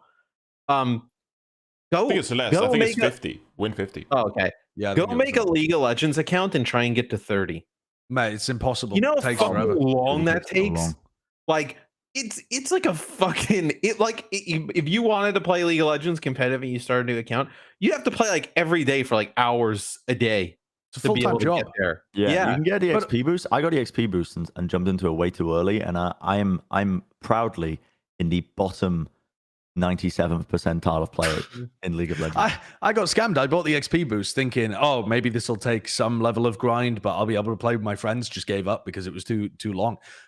It takes a long time, but that's why I think it's important that you don't get that kind of experience, because for me it was just far too long. I think back to Overwatch. I tried to make an alt account because I was going to use my alt account in Overwatch and only play offline to prove that I hadn't been boosted by my stream viewers. And I thought it was a cool idea for my stream, and I just never got round to it because it took so long, even in previous Overwatch, to level the account up to level 25, just grinding like quick play and stuff that I also didn't care think you about. want to. It's also like, I mean, Overwatch, even as it is, has a large. Maybe it's a large issue. I don't know, because we don't really play that much rank right now, but like with Smurfs and shit, that like you need some type of like deterrent, right? With like the SMS like cell phone stuff that they're doing for like, you know, I think that's a great idea. Like, yeah, you need like to try and force people onto one account, because we know what people do. They make 9 accounts and they just like. And plus, the first time user experience is not supposed to be for people who are making Smurfs or alt accounts. That is supposed to be a chore for you. It's supposed to only be designed for first time users, for genuinely people who are first time. Which is also why I could understand if like reviewers were like kind of tilted by it, because they had probably played Overwatch before and they're like, why do I have to do this? Where somebody who's completely new like is not going to have that same mindset. Well, didn't they get it wrong as well? I think one of those articles that Avril tweeted out, wasn't it just like they also got it wrong, like if you qualified for the first time user experience or not? They were just like, oh, like these people won't have access to all the heroes, and then it was actually like false. like the carryover, like they forgot some detail like that. So it's just like not so much about the first time user experience itself. It was like, oh, you're all getting this, and then people were like, we're all getting this, and it's like, oh no, no, don't worry, guys, you have all the heroes. You don't have to unlock them. Yeah. Man, what a fucking time. What a fucking time. What this is all over the place. I'm trying. I don't think bothering with the topics Give us anymore. another topic. An hour 20. All right. Where do you want to take us? I know. Captain? Where do we want to go? I mean, Josh and Bren, I take it you're at least going to try Overwatch 2. And like you know, play some games and stuff, you know, this week on stream or whatever. Is there anything that, like, remembering Overwatch 1 when it comes to like playing ranked, like any kind of frustration that like you'd like to Stream see? Stream sniping, horrendous. Really I mean, annoying. actually horrendous, because there was a small player base, and the number of your ranked rating and the number of your group could be easily calculated and was public. Therefore, you find the person you want to snipe, you build a stack with the exact, literal, like to the SR, exact stack that's going to match up against them. It felt like you were fucking guaranteed to run into them. I've had people try and stream snipe me in Valorant, and they've occasionally, like twice a day, got into a match against me. But it's really difficult, and also not as enjoyable because the games are much longer and the smurfing problem seems to be a little less as well. But with how easy everybody who played Overwatch seemed to have a fucking billion accounts, and your name was public in every game that you were in, and it just felt absolutely trivial, and it was a very annoying experience. So I actually want to spin this positively and not negatively, like what was bad. But I was like, what is something you look forward to in Overwatch 2? Like if you're gonna play ranked, you're probably gonna get stream sniper. There's no streamer user experience, I think. So stacking with people that have continued to play the game, like yourself and Jaws, and crushing the plebs. That's I really enjoyed stacking Overwatch 2 when it was in the first beta, and I was playing. It was a lot of fun stacking, but also that was just because the queue times are low. I mean, there's no shooter games out there that are like it. I tried to play the Gundam game, whatever the fuck. Oh yeah, I tried that. I didn't bother. It was just messy. Like so many concepts that Overwatch had already figured out and worked out that they could have learned from, they just hadn't. And it was just like the sound design was all over the place, the map design was all over the place. There was no uniqueness with the environments. A lot of the characters that you were picking just kind of like felt like the same thing, but just slightly different. It felt like just a worse version of Overwatch when I was playing it. But there's no games on the market that are like that with the higher time to kill arena shooter style. You could say like Apex Legends does, but I mean, it's not really the same when it's a battle royale and everything else. There's no game that does it like Overwatch does. Yeah, nobody's been able to like recreate the feel of like Overwatch. Like, I don't know. It's just got like such a distinct, like different type of feel of a game. I think that comes down. The art team and the sound design team are just different. I mean, you can't beat them in Overwatch compared to a lot of other games. Dude, the new gun sounds and shit for Overwatch 2 sound fucking sick. Yeah. But that's the big thing for me, is playing a game that's not like I really enjoy low time to kill games because I played CS as a kid, but I also enjoy high time to kill games because I played TF2 as a kid. You know what I mean? I like the best of both worlds, but Overwatch just scratches that itch. You know? I am going to enjoy doing some dumb shit. I mean, genuinely, like just some high time to kill games give you an opportunity to get away with doing some really stupid stuff. I remember when you and fucking Bren moved to the States, and the first time we started to play, the first game, a Dorado, Josh fucking Roadhog hooks a Diva mech around the corner and blows up like our entire team and just starts laughing. And I was like, this is just a mistake. But like, Overwatch has so many funny moments like that. Used to troll me relentlessly because I'm a very those competitive Sideshow person. videos from the Blizzard Arena. I'm a very competitive person. I like to try in my rank games. I get annoyed when other people don't try, and then there's Josh just grabbing the air and just spending a minute trying to jump on a rock and just hooking Roadhog bombs. And I'm just losing my mind every time, man. I'm always trying to win. You were not. I'm trying to win. I just have different methods of getting there. Dude, there was one September where I think me and Josh like fucking played Overwatch like every single day, and it was just it was like a contest of who could just toss the game in the bin harder. Do you remember when we told Jeff Kaplan we had a competition of in a ranked game? I played Mercy and only used my pistol, and you played Widowmaker, and we saw who could do more damage. Jeff was like, "Oh, I hope you guys are in a stack," and we we're like, Yeah, don't worry, Jeff. Definitely didn't ruin the user experience for other people. That's the thing. I am insufferable. So I really Look at that. you can make that jump. That's the thing. You can make it. It's so fucking frustrating. I'm sad that isn't going to be in the game anymore. I'm sad that I won't be able to jump. Are you sad that I- 2CP is leaving? Are you a 2CPer? I actually did really enjoy 2CP. Yeah. I have no doubts in my mind, Josh. You'll find other ways. You'll find other ways. Don't you But fucking worry. that to me is really part of the fun of Overwatch. Is that it's not a fucking 90-minute slog where people get really, really angry about. I mean, maybe some people do get really, really angry about losing their game, but it is a bit more of a casual game, even when you're playing the ranked version of it. Because if you have the worst teammates possible and there's fucking slurs flying around and you're ducking and diving underneath people calling you all sorts of shit, you just know that you're going to be out of that game in 15 minutes. So it's not as bad. Well, Whereas when you consider, if you're trying to load into a Dota game that could take you 2 hours to finish, or a CS game that could take you 90 minutes or whatever, or even Valorant where you could be locked in there for 45, it's a much more like committing process. And you're getting rid of 2CP, which was the longest mode out of all of those, right? Sure. Yeah. And push is just 1 10-minute round. Like that's it. You're not stuck in those games. And also, like, even when like you mentioned, like obviously it's a competitive game, but like I don't know, maybe it's just because like if we weren't us and like playing with like the community, like they would probably have a different feel. Like if what you did was just like a random Zenyatta they ran into, they'd be like, who the fuck is this guy doing? But like the community is always like super excited and like funny and like open to that type of stuff, right? They don't I'm like telling take you, themselves the too snipers serious. love Like, it when they queue into Josh. oh yeah. Yeah. People love just farming my SR. We gotta get. But that's what I look forward to. That's Yeah. what I look forward to with Overwatch is that it feels Fun. goofy to me. It Yeah. feels goofy, and I like the goofy feel of it. I can't wait to see Josh on the tank Doomfist.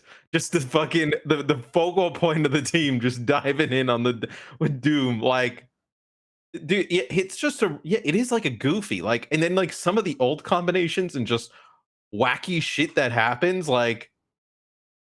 Streamer user experience. I just saw the topic title. Streamer user experience. Well, I thought it was funny because like we're trying to be this Overwatch podcast and talk to the viewer, and we're just talking about stream sniping. Something they'll never have to deal with in their entire life.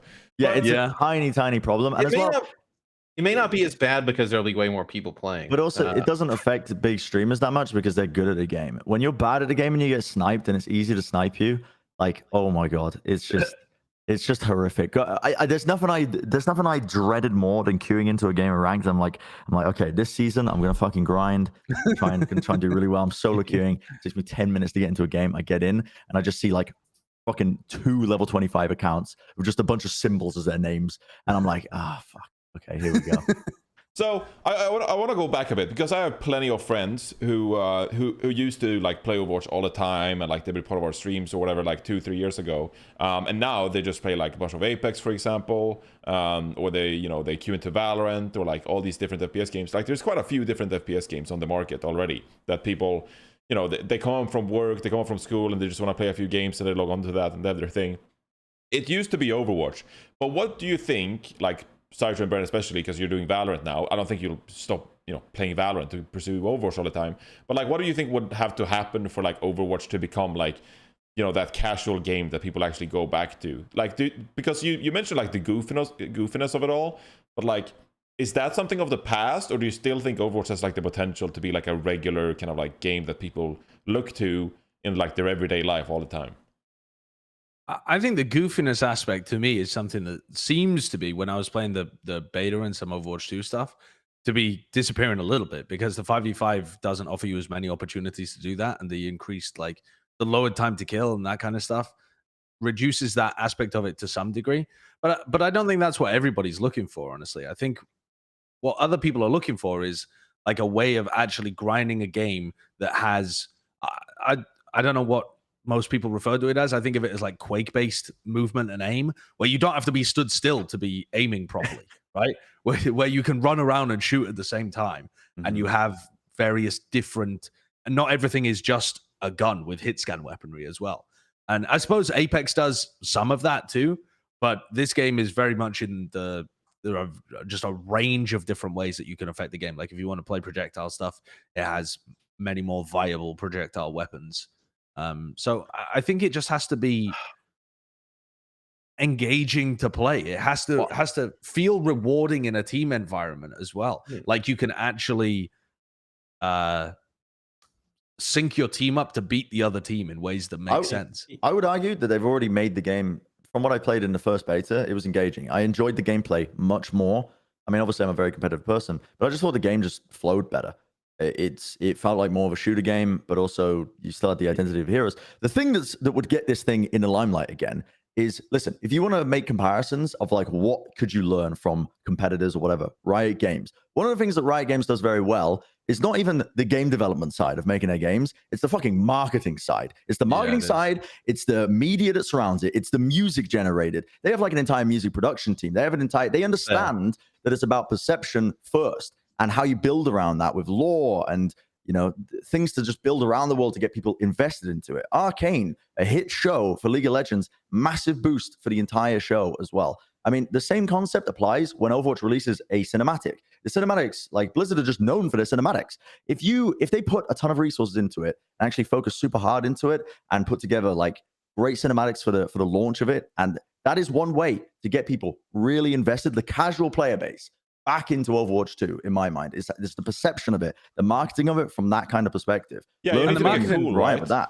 The marketing has been quite poor, I think, for Overwatch overall. Like up until about a week ago, I wasn't anticipating the release of Overwatch 2 in the slightest from the outside. We had a Plat chat meeting where I thought the game was set to release in like December or something, because I just had no idea that the game was releasing a week later, despite being someone that was previously very heavily invested in the scene. Yeah. And that's partly because I've just been lost in the Valorant source, but it's also because there's been no concerted, like, single marketing effort. There's been a lot of, like, small little bits, but there hasn't been one coordinated, organized effort. Yeah, one coordinated campaign. It just doesn't seem to exist.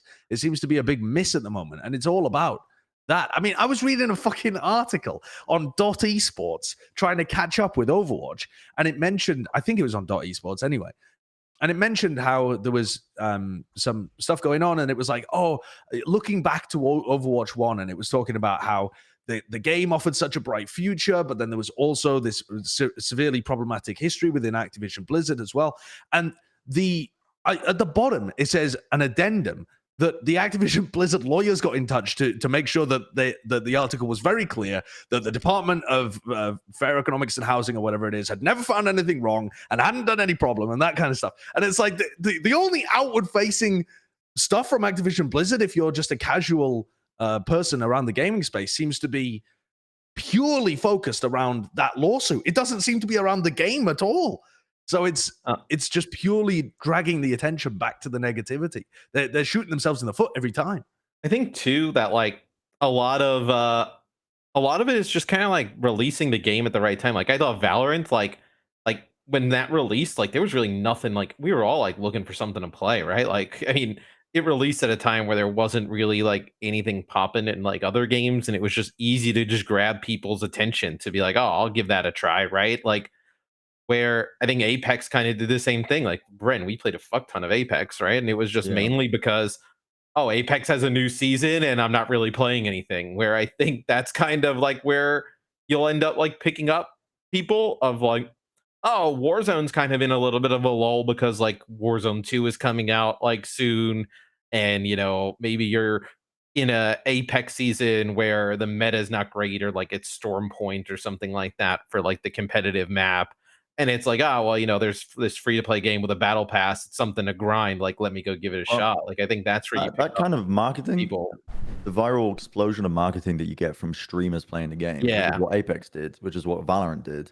You only get if the experience is good for streamers to play. I mean, you're banking on basically XQC and Seagull playing the game when it releases, which they probably will. Yeah, or like Moon or Tim or yeah, any but of the you're other banking on all of them streamers. coming back, or at least paying them to come back. Yeah, and you need the experience to be good as well. I still think it's a bit of a different problem though, because I agree that like that will bring people in, and like now is a good time. But I think also like what was kind of hinted at was like there's no like TV ads for like Overwatch. Like if you're watching football or NBA or whatever, like there's no ad of like, hey, Overwatch 2 is coming out, and there's nothing that like gets people excited really about it.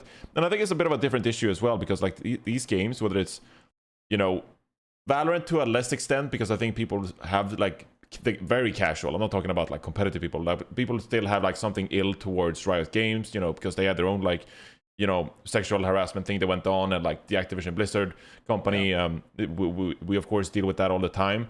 But like Apex, like they don't have to turn their brand around, you know, like that is Apex, and people like literally everyone in gaming, I think that Apex is cool, you know. Did kind of like turn it around though. Like for a very long time, like Apex wasn't like, it started off really hot, but it became like not really that cool. But I still think people respect the game though. And I think Overwatch, like people, you know, that's what you see in all these news articles and stuff. Like, I don't think people respect Overwatch, or like it's a game that people love to hate. Yeah, exactly. And like, how do you turn that around? And I think you need what Bren hinted towards. Like, you need a TV show or like cinematics. Like, you need cool shit. Like, you need to make Overwatch cool again. It's not about bringing in the players. You need to make the players ultimately like proud of playing the game, or like being part of this. Excited to tell people that they play the game. And like recently, it's been like, oh, you know, I'm playing Overwatch, which is part of Activision, the Activision Blizzard lawsuit, and like all that, and it's bad stuff, and like you don't want to be associated with that, like playing their games. And so like you need to find a way to like find efforts and initiatives that make the players like really happy to like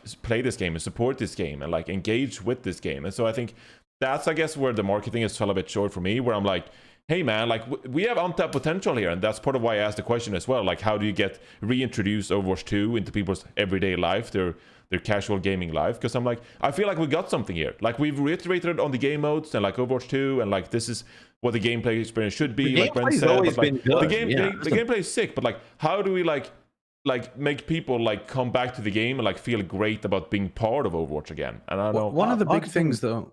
Yeah, marketing is all well and good, but if you build it, they will come. If you make a good game, they will come. And I think the game is moving into a good direction with that. The other part too is, in order to attract, I think so much of the current gamer behavior is built on watching streamers and being influenced by other people that play games that you find entertaining to watch, or that other people tell you they enjoy watching while they stream. And part of that is that it needs to be offering something new every time you go into a game. I think that's something that Overwatch did incredibly well the first time it released, because there was this sense of exploration and discovery. It was so unique. Because it was so unique. Every game, you learned something different about the game, something different about the interactions. You'd watch a streamer and be like, holy shit, Seagull learned how to double jump with the Junkrat trips. Or even a year in, you're still like, oh, there's a new hero being released. How's it being worked? Even when it was pissing streamers off, people loved watching the streamers get pissed off. And the streamers were still so hooked on playing the game that they would stick with it, because it was, you know, it was their game. They still got the dopamine highs of all of the wins. So that is another thing that really needs to be there for Overwatch 2 as well. It can't be a diluted experience, even if the dilution is just a better average than before. It's got to still give you all of the highs, even if it still gives you some of the lows. And it has to give you something interesting and unique every time you go into the game. And I think hopefully the direction of Overwatch 2 in terms of the hero release schedule and that kind of stuff, and the patches, the like Zenyatta kick thing that they added into the game, just weird, goofy stuff that they add into the game like that is going to be intriguing for people to pick it back up. Not just like, here's another, you know, stuff like the sound design or that kind of stuff. It doesn't really make you want to get back in, even though it's a good improvement overall. I think like they mentioned in the competitive blog where like they want each competitive season to feel distinct, of like with like different metas and like different balance, and like I think shit like this, and like if you introduce shit like that each season, or you know, change some stuff, right, and like kept the game fresh, like that would be awesome. Like, not saying that like every character should just start like fucking punching people 200 yards, but like just change up like the different things with each hero, or like maybe it's a new fucking role passive each season or something like that, right? That changes the way that, you know, some of the heroes play. Like what the DPS passive is now, everybody's got it, where everybody keeps ultimate charge while switching heroes, like all those roles, right? It's Yeah, like the DPS passive is like you get movement, speed, and reload bonuses every time you get in a limb. for 2 seconds. Yeah, it's like Yeah. 25% movement speed and reload speed. And then everybody keeps like 30% of like ultimate charge when switching. But Yeah. like just keep changing the game up like that, right? Like, maybe you alter abilities in minor ways, right? Like, let Soldier 76 fucking throw his biotic field or whatever, at like fucking locations or something. I don't know. Like, I think they can do stuff like that that keeps the game like fresh in like different between seasons. So we talked about the PvP version of the game essentially, which is what is going to be launching today, Tuesday, when this is being recorded. But let me ask you this question. What do you think is more important to the success of the Overwatch franchise? Do you think this Overwatch 2 PvP ranked release is more important to the Overwatch franchise? Or do you think the PvE release next year will have potentially like bigger implications? So like, do you think there is maybe like the opinion that, hey, we really need PvE to pop off and we're going to center most of our like marketing and cinematic efforts and lore and like the cool of the universe, we're going to center it around the PvE stuff? Because that would make sense. Like, you're going to play missions, you're going to learn more about these characters, dialogue between the characters during the missions, probably like cinematics associated with the missions itself, like where you are. BlizzCon, like ages ago, you were like in a ship somewhere and like killing bots, and then you were like on the street somewhere. Like, do you think there is maybe, and I'm just speculating, do you think like maybe they're like focusing more of those broader casual marketing attempts at the PvE campaign next year? Probably. I could anticipate that being something they justify internally to a really high degree, because for all of the reasons that you just said, right? It makes sense logically why you would want to tie in a lot of your casual marketing efforts with the big casual release of like, this is the full game, because they're still talking about it being early access right now, right? They still say it's Overwatch 2 early access. I'm lost in this because I don't know. Well, that's their official wording, because it's before okay. you get the full game release, I think. But because I think reading between the lines there, the full game is like once the PvE comes out as well, they'll have a whole new wave of marketing where they talk about it being like the big game. My concern there is, though, while it all seems to make sense, if you miss out on this wave of marketing, you're just going to have no steam to work with at all by the time you get to PvE.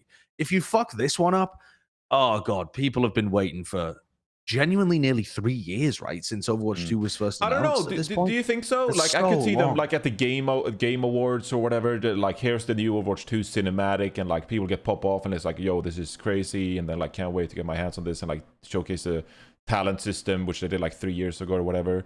Do you know if people don't like Overwatch 2 when it comes out in the first couple of weeks, and all of the streamers move on from it and all of that kind of stuff, you're essentially starting from square one again. When you start with the PvE, you're just like, oh, please remember Overwatch was a thing, guys. Please, we had another chance and we fucked it, but please, one more. I kind of agree with Josh, and then I also think that like, like the way they can kind of like mitigate some of that is like just constantly releasing like heroes and cinematics, and like just keep like building on the world, right? Like how Bren was talking about, like the casuals like fucking love that shit. I think we forgot how much like they do love that shit, because like the last one before the Heroes for Overwatch 2, or like when was the last cinematic we had prior to that? Was it like did Batiste get a cinematic? What was the one where there's a giant and Tracer puts a bomb? That was the launch one. Yeah, that was the launch one. Announcement trailer or something. Yeah. When was when did we actually get a new hero cinematic that wasn't obviously these Overwatch 2 ones? Like, did Echo get his? Echo kind of got his cinematic. No, right? That wasn't a cinematic for Echo. Oh, but you mean the one on Route 66 where she gets unboxed? But that was ages ago. That was like months. That was half a year or more before. Right, that's why I'm saying, if they're going to release heroes more often and they actually do the proper ones like more, like that should be like enough excitement, right, to like keep some of the casual base like interested. The easiest way is just to make the game good. Yeah, just make the game good and keep actually updating it and making it fresh for people to play. You're going to get some level of relevancy from Overwatch 2 releasing. Just with the PvP, but you keep the streamers involved, you keep people hooked, and you can ride that wave until you do your big. Because here's the thing, I haven't seen anything. I'm assuming that they're just internally in Blizzard, they're probably just thinking, we'll just save the big marketing effort for when PvE releases. That's when we were properly thinking about releasing the game, before we decided to split PvP and everything else. And so they've probably just allocated budget in that kind of way and allocated their overall plan of marketing in that manner. It can work, but you just, as long as the game is good. I think the game has to be good, but also if you had, let's say you had 100% of your marketing budget, I think you need to be spending at least like a third of it this time around for the for the release of Overwatch 2, so that you can use this as a springboard once the PvE comes around. I agree. So don't think they're going to do it. Yeah, you have to keep building momentum and building it and building it. It doesn't have to be you start at fucking 100% at the beginning and then PvE blows people away and they're like, oh, what's happening? But if you can start at a pretty decent level where people are at least interested, curious, intrigued, and then you can springboard that upwards to future success later on, that to me seems pretty viable. It's just you can't release Overwatch 2 with nothing. There has to be still something. And yeah, I mean, they are at least offering. We had a sponsored thing that came through into my email about, hey, do you want to play Overwatch 2 sponsored? And I was like, I was planning to play. You should. Are you going to do it? I don't know, because the demands seemed a bit unusual, but not from usual. Yeah, not necessarily from Blizzard's side, but they were like, okay, so for example, it was like there was a command in the chat that had to do something full screen on your stream. And so that means people would just spam the command and I'd just be full screen. I just know that I would spend the entire stream with a full screen fucking PNG instead of my face. So I didn't really understand what was going on there, but I don't think that was a demand from Blizzard necessarily. Anyway, staying on track here a bit. I wanted to ask you, Matt, because you are the only one, I think, who has like extended experience with the Call of Duty franchise. And obviously, you know, my fiance and I works on Call of Duty as well. How big is actually like the single player campaign stuff when it relates to Call of Duty? It seems like they're pushing that a lot. Like, so the way I would say this is like, do you think Overwatch 2 PvE could bring about like an untapped fan base in that regard, or do you think it's more like fan service and like, hey? I think it's way different. Both like Call of Duty single player like used to be like a massive thing. Where I don't think it's as big. Yeah, like Ghost and like, but like. There's the issue with Call of Duty is that like you're not the same like person each single player. Like, you know, you may be Captain Price for this one, and then the next time you're just generic Soldier A, and like you're just like the next one you're just like some other person. Like there's no consistent story, so like there's no really reason to like get invested in it. And then also it's just not as deep as I think like the Overwatch team like has showed in the past they want it to be. Where I think it's a little bit different. Like Overwatch seems like they almost wanted to do like some kind of like when they showed it with like like the talents, and they showed like Rio, where you could like open up the chests and get like boosts and stuff and whatever. Like they almost seemed like it was like kind of like Destiny-ish rather than like Call of Duty single player. Yeah, that's fair. I was going to ask like, what are the gaming experience would you really compare it to? And I guess Destiny would be like it. If it's PvE that you can only play once, like that's not like super cool, right? Like the idea is that you can like play it over and over again, and there's some type of like progress there or something. It's not going to be Junkenstein's Revenge. Yeah, like it just can't be Junkenstein's Revenge, right? Like that's or not even some of the other things they had. Like when you would like escort something on like King's Row, it can't be that. It seems to me that it's going to be way bigger in that regard. Can I drop an unsafe levels of hopium, like detonate like an actual like nuclear sized bomb? Sure, go ahead. Yeah. Is there a world in which we look back on the Overwatch 2 PvE next year as like something that would inspire literally all the other like gaming franchises to do something similar? Like Riot fans and Valorant fans would be like, why don't we have Valorant PvE like with our story characters and Fortnite? There's no Fortnite PvE experience. I mean, there is, isn't there? Didn't Fortnite start as a PvE? Yeah, Fortnite started a PvE, but also like, how could you even do that in Fortnite at this point? Like, are you writing lore for like LeBron James and The Rock versus Batman? Like, I know what you mean. I think actually, I think there is a potential that could be the case. I think with how much polish they put in the game and how much people are just interested in the concept of it, if the marketing works well and the game is good, I think there is a potential, but I don't think it's going to like revolutionize the entire trajectory of the game. But in the same way that we talk about Arcane for League of Legends, and we're like, God damn, where the fuck was Overwatch's show when it was capitalizing on that incredible zeitgeist success in 2016? Where was that? You know, that you could run that the other way, I think, probably with the PvE, where you're talking about like, this would be so cool if this existed for other games, but it doesn't.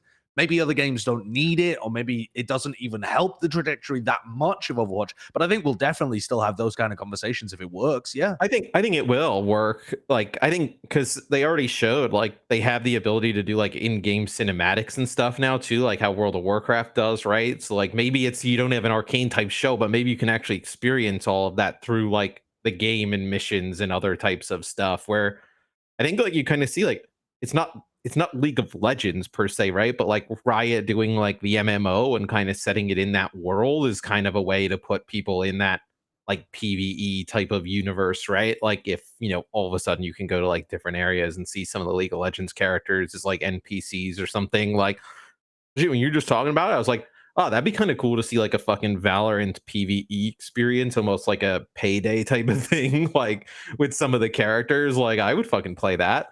Like, Bro, I don't think they would Payday, ever what a do it game. though. huh? Just because I don't think they would ever do it because it differs from. You think about the way game development goes for certain companies. Riot is firmly on the games as live service cycle of like building up updates, and they also do one thing that I don't think any other game company really does well, which is tying in the esports side into the game side as much as they possibly can, and using that as their big marketing events to try and promote the game. They do a lot of tie-ins and crossovers and that because they understand esports is a good tool for that. But Blizzard is an old company. They're an old company in terms of game development, and that's probably where the idea of having Overwatch 2 as a sequel game came from. Is the idea like they're still thinking about like games from like a single player big release game, kind of like, you know, Valve when they would release Half-Life 2 out of nowhere or whatever. Well, not out of nowhere, but you know what I mean, like that kind of dated idea of game development where people aren't really making single player games as much anymore. And if they are, it's a dedicated studio for it. They're not splitting it 50-50 down the middle. If they are, that's been grandfathered in from prior times. So I don't think it's anything that any studio would pivot into, but that's not to say it's a bad thing that Overwatch are doing it. Well, you see, it got leaked that Apex is doing a PvE thing. Oh, really? Oh, they are? They're like, Oh, I yeah, they feel got so leaked, stupid now.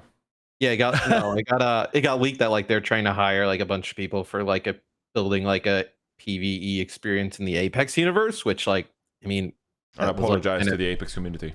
I mean, that was like Titanfall 2, but like, sure, I guess we'll just kind of like go forward with like doing what in Apex. But I think they do see that like there's some value in it, right? Like being able to take these characters you love and like play them in different environments and whatnot. Like, okay, two years from now, 2 years from now, you're playing Overwatch 2 PvE, and suddenly there's a new mission just dropped today. You have to escort Tracer when she goes to a homestand for Overwatch League.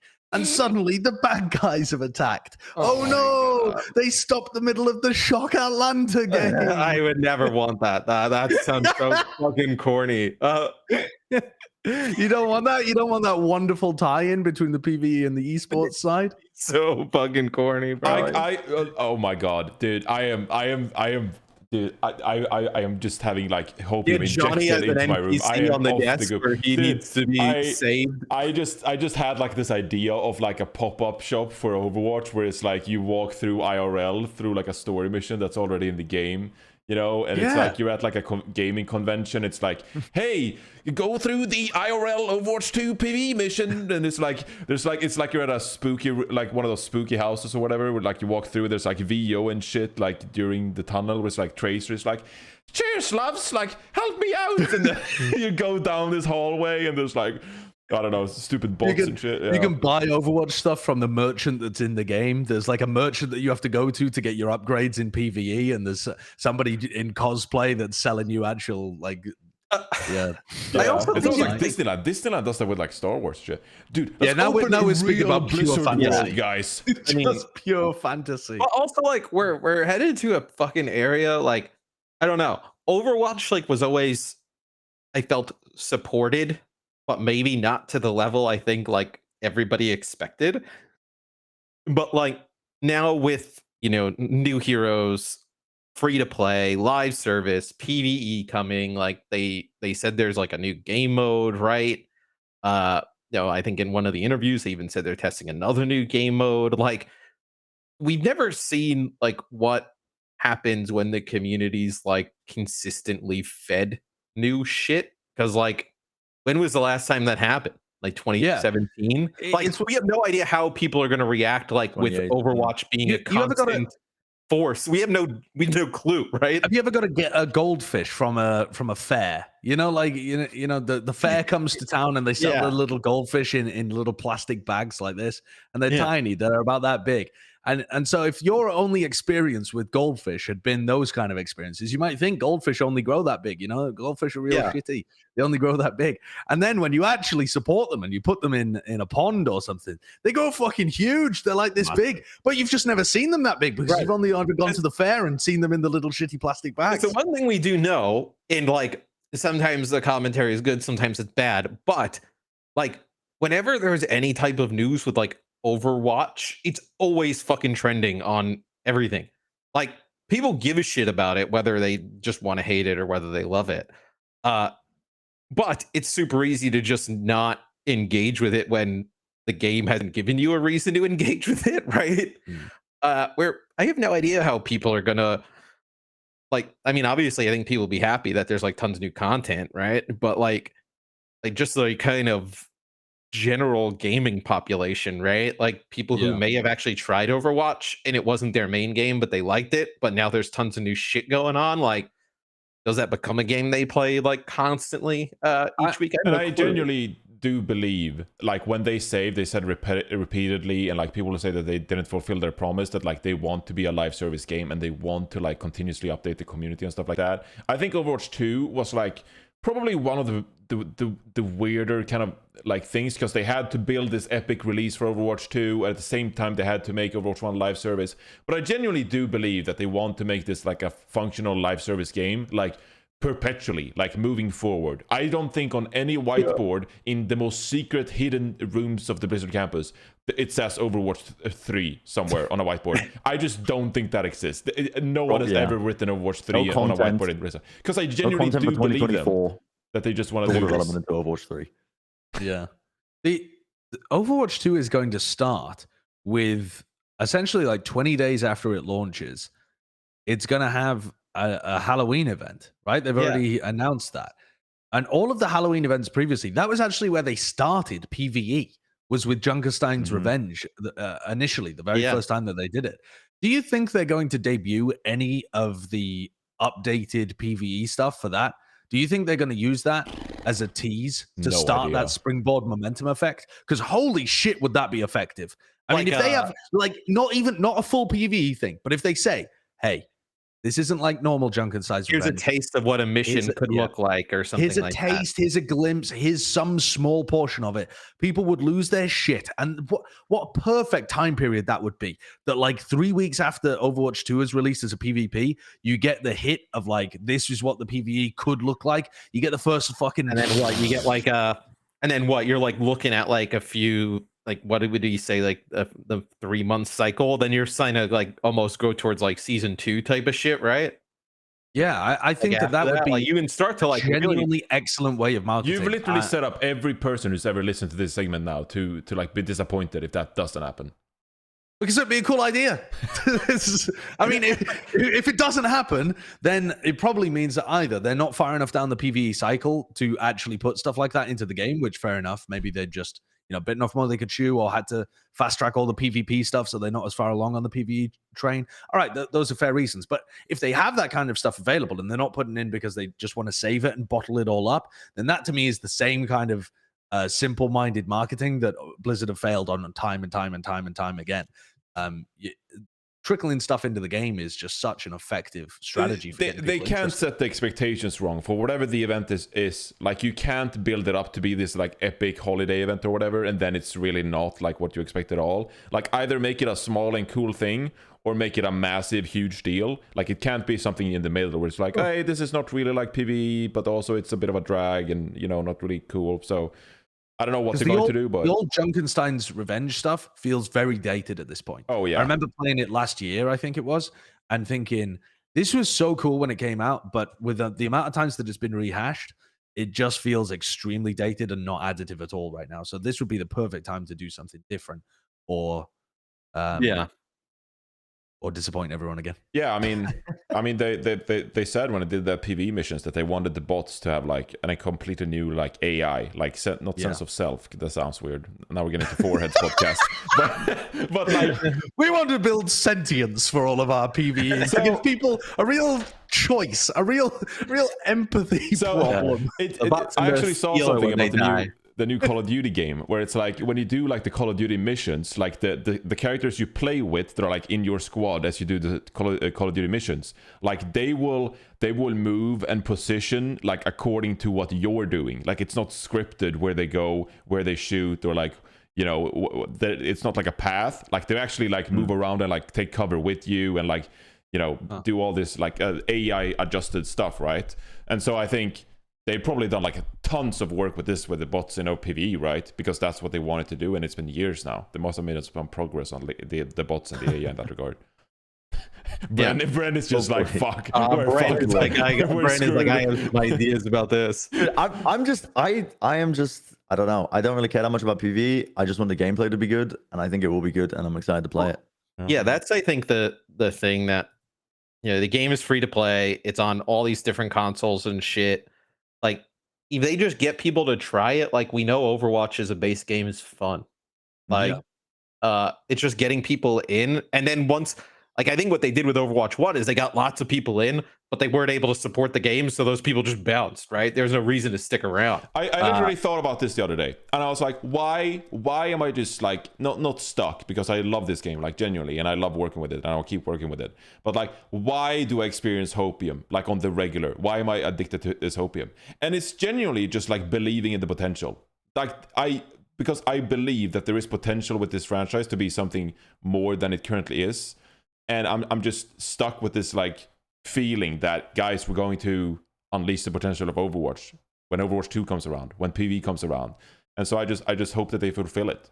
Because I'm just stuck in this real, right? Like it almost like I've known the release date for fucking ages at this point, and I still just don't believe it's like it still doesn't feel real. Like it still doesn't feel real. How like, are you going to feel when it's actually out? And so you have nothing to look forward to besides like PvE. I just like I mean I'll be happy because I'll be able to actually like play Overwatch again. Like I'll be fucking like thrilled. I've been joking forever. I was like, I will not believe it's releasing until it's actually like on my BattleNet client and I can hit play and I can like play with other people I know. It does feel kind of like surreal. Like now that Overwatch 1, like I mean, it's currently down. Like I'm staring at it now. Like I mean, there's no turning back now, right? Like you don't just turn the servers on tomorrow and be like, hey, you know what? We decided we're just gonna stick this one out. Like it's actually change your heart, guys. Like it's gonna feel fucking like insane to log in tomorrow and like what? There's gonna be a whole store with skins and shit. There's gonna be a battle pass. It's like, but it's ultimately like I think what we all wanted was like Overwatch to like have updates and be a modern game. Yeah, be a modern game with updates. Like I don't think anyone was asking for anything ridiculous for Overwatch 2, just that it becomes a 2022 game, not like we're still stuck playing the 2016 version. Yep. I wanted to ask about one of the things that I saw recently too. This I saw that Matt is going to be helping people learn how to cast, but how is he going to do that when he doesn't know how to cast himself? It's very difficult.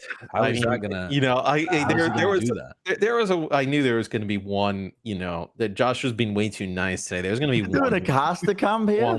One shot. It's actually a sick idea. I've been wanting to do one of these for a while, so it's a very cool project. It is cool.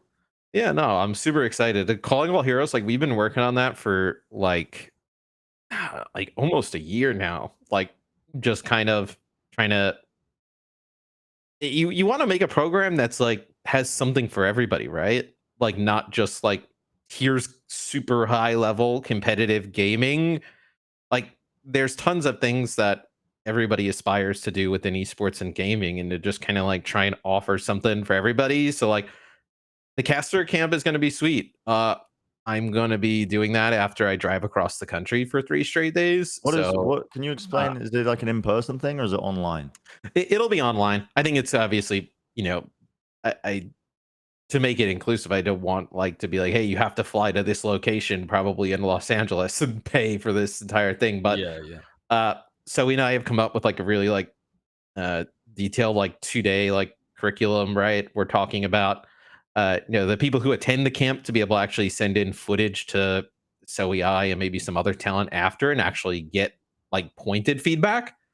Send everybody the same gameplay clip, let them cast it after kind of like learning a little bit more about the details of casting over like 2 days, and then get some like real-time feedback from that. But yeah, I think like casting's fucking cool. Like, yeah, and if we can do it, anybody can do it. I mean, look at that. That's the fucking truth.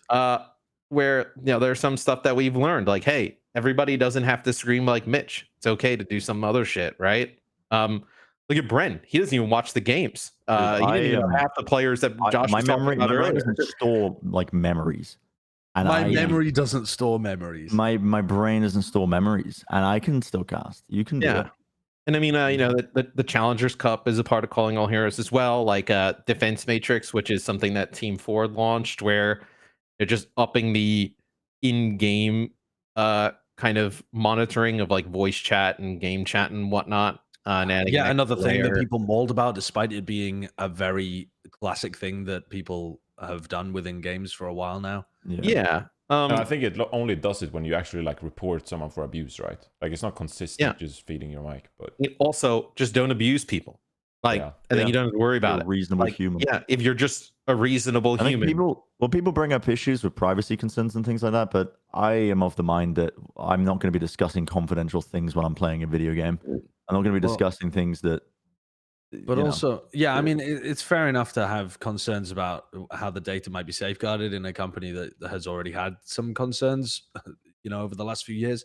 But also, the amount of data that would be is absurdly large. I mean, you can't have a human sitting down listening to all the games. It's not like you're being, you're on a tape from the FBI and there's somebody sat in the other room listening to everything you're saying. It's the amount of data there is just absurdly large. There is, I mean, developments with sorting through it is. I think people bring up valid concerns with things like this, with concepts like this, because it can easily be abused on like the human side, where they will use it to. I don't know. Yeah, like, I mean, you might be able to, if it's building like a database of people, if it's accessible to a human, then I don't know about various things could happen off the back of that. But I mean, I think people can have concerns with it, but overall, I think the idea and concept of using AI to make the gaming space safer for people, to make it more inclusive and welcoming, is very cool, very good. Yeah. I don't know if they're using AI. I haven't read into the concept too much, but anyway. I mean, to get back on track with this casting stuff as well, this is a big issue that Overwatch has had for a long time, is talent development. And it's because Overwatch killed their grassroots scene before Overwatch League. And so there weren't many tournaments. People didn't get opportunities to cast. People didn't get opportunities to get reps.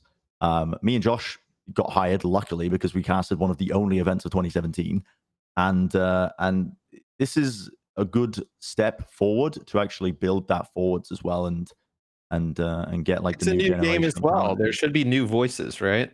Like, with the new kind of like era of Overwatch. Like, hey, it's awesome. Like, I love listening to myself fucking talk, but like, I'm sure everybody else would love to hear somebody else. Like, it's like about finding like who are those next people coming up. And also giving them not just an Overwatch specific thing too. Talent across all games. You're basically self-taught. There isn't much peer feedback systems. People kind of like fucking trial and error. Yeah, you're just like going out there doing it. So building something that has more sense to it is really good, especially taking it towards. Remember all the Brennisms from Contender Season 0? There were like 1 million of them. Ilios produces very erogenous results. I always remember that one always stands out. I don't talk too good. That was really good. Oh my god! Yeah, I think it was Puckett just looked at him and was like, "What?" What did he say? Like, now they're cooking with gas or something like that. Or when you're raised in a fucking council estate in Gloucester, your vocabulary is limited to. I mean, when going from roadman speak to just casting, and you're like, I don't know. getting away with. But we've getting away also with had the streaming more. benefit of like learning from fucking people like Puckett, right? Yeah, Like, of course. It's very important. I mean, it's talent development in esports in general is severely lacking. It's super important as well. And yeah, it's a cool. This project. is also not just talent development. This is like the cup that's also being run is to try and encourage people getting into tier 2 gaming too. It's there's also like a tournament you can register for, and it aims to provide underrepresented groups the opportunity to learn. No, this is actually Discord the as caster well. camp. This is the caster camp. But yeah, the tournament as well. And they actually is getting help or signed with Radiant, who Heather Sapphire, who is a Valorant observer as well, is working on. She's like, she's a fucking esports legend at this point. She is. She's dope. She's awesome. So very legitimate like provider when it comes to helping out organizing this Challengers Cup, and I'm really looking forward to it. So it was a program that like it's taken a while to get off, but we also wanted to do it right. And I think a lot of the stuff that we started with were, offer multiple opportunities, right? Not just offer the Challengers Cup and that's it. Like offer numerous things to get involved with.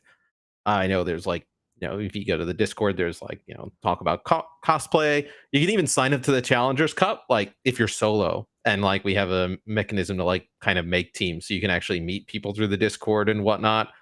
Yeah, because I can imagine like if you're part of like an underrepresented group and like you're struggling to find other people who you identify with and who you want to engage with, like this is also sort of serves as like a place where you can actually go and find those people, right? Meet So that's a people great to play point. ranked with, yeah.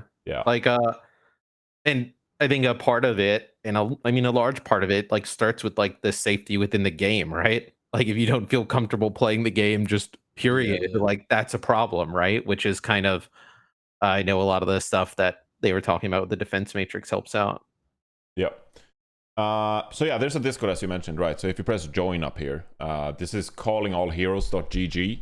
So if you press join up there, you can join the Discord, and there's over 1,000 people in there, and you can go and chat with them and hang out and do all the cool stuff. So I think this is an awesome initiative. It's going to be interesting to see if we get any Matt Morello casting trees, like coaching trees in sports, where people will start casting like Matt. I'm also a bit disappointed I didn't get hired to teach analysis. Not that I think that would have helped anybody, but I could have teach people how to rant. Yeah, do you want to come on and talk about analysis? You can come on and talk about analysis. Oh, hell yeah, dude. Do it. Okay, there you go. But yeah, I wanted to highlight this initiative as well, because it's one of the cooler initiatives that has been announced recently in the Overwatch League space especially. So provides a place for competition if you feel like you haven't found your place yet. Trying to do cool shit for people. The cool shit, yeah, indeed. We've covered most things. I feel like I think we did a decent job talking about Overwatch 2. We talked about the good old days. Overwatch 1. We're now saying goodbye to 6 versus 6. We're saying goodbye to tank duos. Goodbye to the likes of Super and Choyobin. Tank together. Mano, Meko. SNT, Manitin. Feel strong, man. Yeah, let's feel strong, man. Feel strong, man. What, Josh? SNT Manitin was the example you gave for tank synergy. Oh, yeah, Smurf Joyobin. What was the one that Johnny said? Smurf Joyobin? Nevix, bro. Nevix. Yeah. Oh, yeah. God. I think of Ryu J. Kong and who was the Zunba? Probably Zunba at the time. Yeah. Probably at that time. It was an era for sure. Days. It was an era for sure, and now it's over. What a run though. I still remember Bren casting like 3 versus 3 as his first Overwatch tournament. Bren got paid a webcam for that. Yeah, I got paid. Actually, the first time I did 2 of them. I did a 1v1 tournament. I did a 3v3 tournament. The first one I did at 1 a.m. UK time, and it was 7 hours long, and I was the only caster with somebody else. I can't remember who I was casting with, and I didn't get paid for it. The second one, I only got paid a webcam because Blizzard complained about my camera quality. The company. When did I meet you guys? When did I meet Brennan and Josh? In Contenders season 0. I think that was the first time we met. I think so. Yeah. I distinctly remember going and buying some rum, and I thought, hey, I'm getting paid. I'll splash out. I'll not just buy Captain Morgan's. I'll get some Kraken. I quite like some Kraken. And then I smashed the entire handle of rum in my room. and just used the hotel towels to mop it up and siphon it into a cup. Yeah. Because I refused to. I was too poor at that point. Didn't I do a Justified podcast with you losing it. two and Harsha? You guys brought me on as like a guest, and we Through the grapevine. yeah, Bren had like a suite, With so the he had a little bathtub. couch. Do you remember we the all bathtub? jammed on that little couch. You just Yes. threw tons of grapes in there, and you poured salt into the water because you wanted to raise the density met, so the grapes would float or something like that. And I you met just Johnny- poured like some cooking salt into a big bathtub. I was like, this will surely raise the density. Did I meet you? of the I water. met you at E League, Johnny, right? Yeah, I think so. Yeah, me and Maven used to tweet you a ton before then. We actually thought you named yourself after Reinhardt. We thought it was funny. Oh, We who were did? like, he named himself after Reinhardt. Like, and then we would ask you for information about You the didn't game. realize that Like, reinforce was a word. I mean, I knew reinforce was a word, but like I thought it was actually Ryan Force. And he played Reinhardt, so I was like, yeah, it's Ryan Force. It makes sense. It makes sense. And then I think we met at E League, right? Yeah. And then we spent a ton of time at BlizzCon, the first one. Plus, I remember. 2016. Yeah, I think because I I was on the drove you desk. to Yeah. Anaheim. Yeah, Dude, I can't believe they fucking invited me on to be on that desk. I was so lost. I was like around all these like esports legends who just like gathered for Overwatch. And I was like, oh, this is the I next big trolled thing. Johnny the So it was like- entire time. I was like D-Man and so Monty and Doa, and they got Rachel to be the host of the desk as well, and it was Matt over there, and it's like all these people were like full-time kind of That's why I talent. cast And you I Mitch for showed the up. first time. I showed up on the first day of rehearsal. Adam Mears, he gives me like a razor, and it's like, dude, go shave. What are you doing? I was so lost. Did he really? Yeah. I remember this because I knew Mitch from Gamescom, Atlantic Showdown. And I was like, hey dude, what do I wear? And it was like, I just wear like, these fancy shirts or whatever. So I went into like an everyday kind of like a clothes store or whatever in Sweden. And I just bought like, I walked up to the person working there. I was like, hey, I need like 7 pastel shirts, and I just bought like shirts in every color. So I bought like 1 baby blue, 1 green pastel, You 1 remember, red pastel. I just showed up with like full colored pastel shirts, and You no remember haircut. a good Dyrus vibe. was I on like the that. desk? Who? Dyrus, the League of Legends player? Oh, Right? that is Wasn't that right. his I name? remember That. this actually. Dyrus was on the desk, I think, for Oh my god! for my the first god! Overwatch World Cup. I can't believe I just the first VOD I found. What? Oh god, what is this? What is this? Us coming out of this graphic is going to be legendary. Oh, Oh, so D man, bro, what year was this? dude. So this is like a 2016. dude. This is so 2016. long. We were there for a week before we actually went to BlizzCon. Oh man, look at Holy that. moly. What is that? Is that Tailspin? Seagull, Tailspin, Gods, What? Messar. Stir.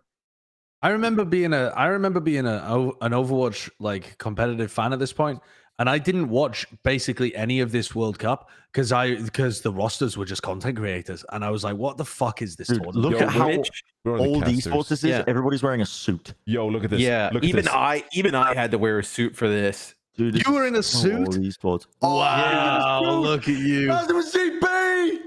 How are I you the was doing, same like, height as ZP here? I was doing like play-by-play with ZP, which was like super bizarre. And then this is the first time I cast with Mitch because Mitch was casting with D-Man.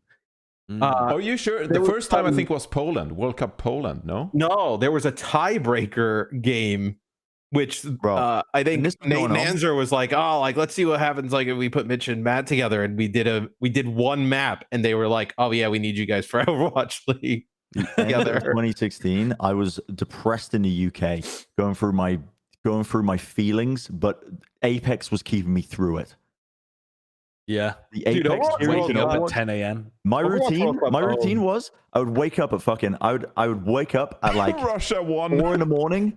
I would work out for an hour, and then I would go to work. I would walk an hour to work, and then I would get back from work working like this fucking early graveyard shift esque thing. Get back and just watch Apex Yeah, just at like 10 a.m. and that would be my routine. I mean, Tyrone, Golden Boy and Tyrone. Yeah, uh, I don't know. I'm Well, that was, I'm ready to give my player of the week. that was the first BlizzCon where Shadowburn was like unkillable as Genji. He was just unbelievable. Like he couldn't die. Yeah, this Dyrus. I was telling you, I did What this the segment with Dyrus. I remember this. I was like, what's going on here? I do not recall this at all. This No. is the Yeah, they had item that. where Sunbug does Yeah. the grab. And then this is they brought in the Overwatch League trophy and they did the commercial with Crusher 99 and Serena Williams. It was during this World Cup. Oh, really? Yeah, they have this like Yeah, VIP yeah, area. yeah. Yeah, they had this VIP area like right No, by I the thought stage that or was- something like that. Oh, that was, That was yeah. 2016. Yeah. Wow. And I had no idea it was there because I was working, but everyone was telling me like, dude, Johnny, there's a bunch of billionaires. There's a bunch of billionaires in that VIP room. And I was like, why are these people here? And then they like announced the Overwatch League and stuff like that. It was crazy. Anyway, yeah, that was too Player of much the week? nostalgia. Yeah, I'm We're ready to doing give my Brent's player of the week. This is not going to be relevant. First time in a long No. time. No, it is going to be relevant. It is going to be relevant because, listen, this one is going out to the real fans, the real OGs. I'm telling you, if you've been waiting for Overwatch 2 and you haven't got to the point of where the hopium turns into copium and the copium turns into just bitterness. You're just a bitter human. Like the core of yourself has just turned and it's tainted.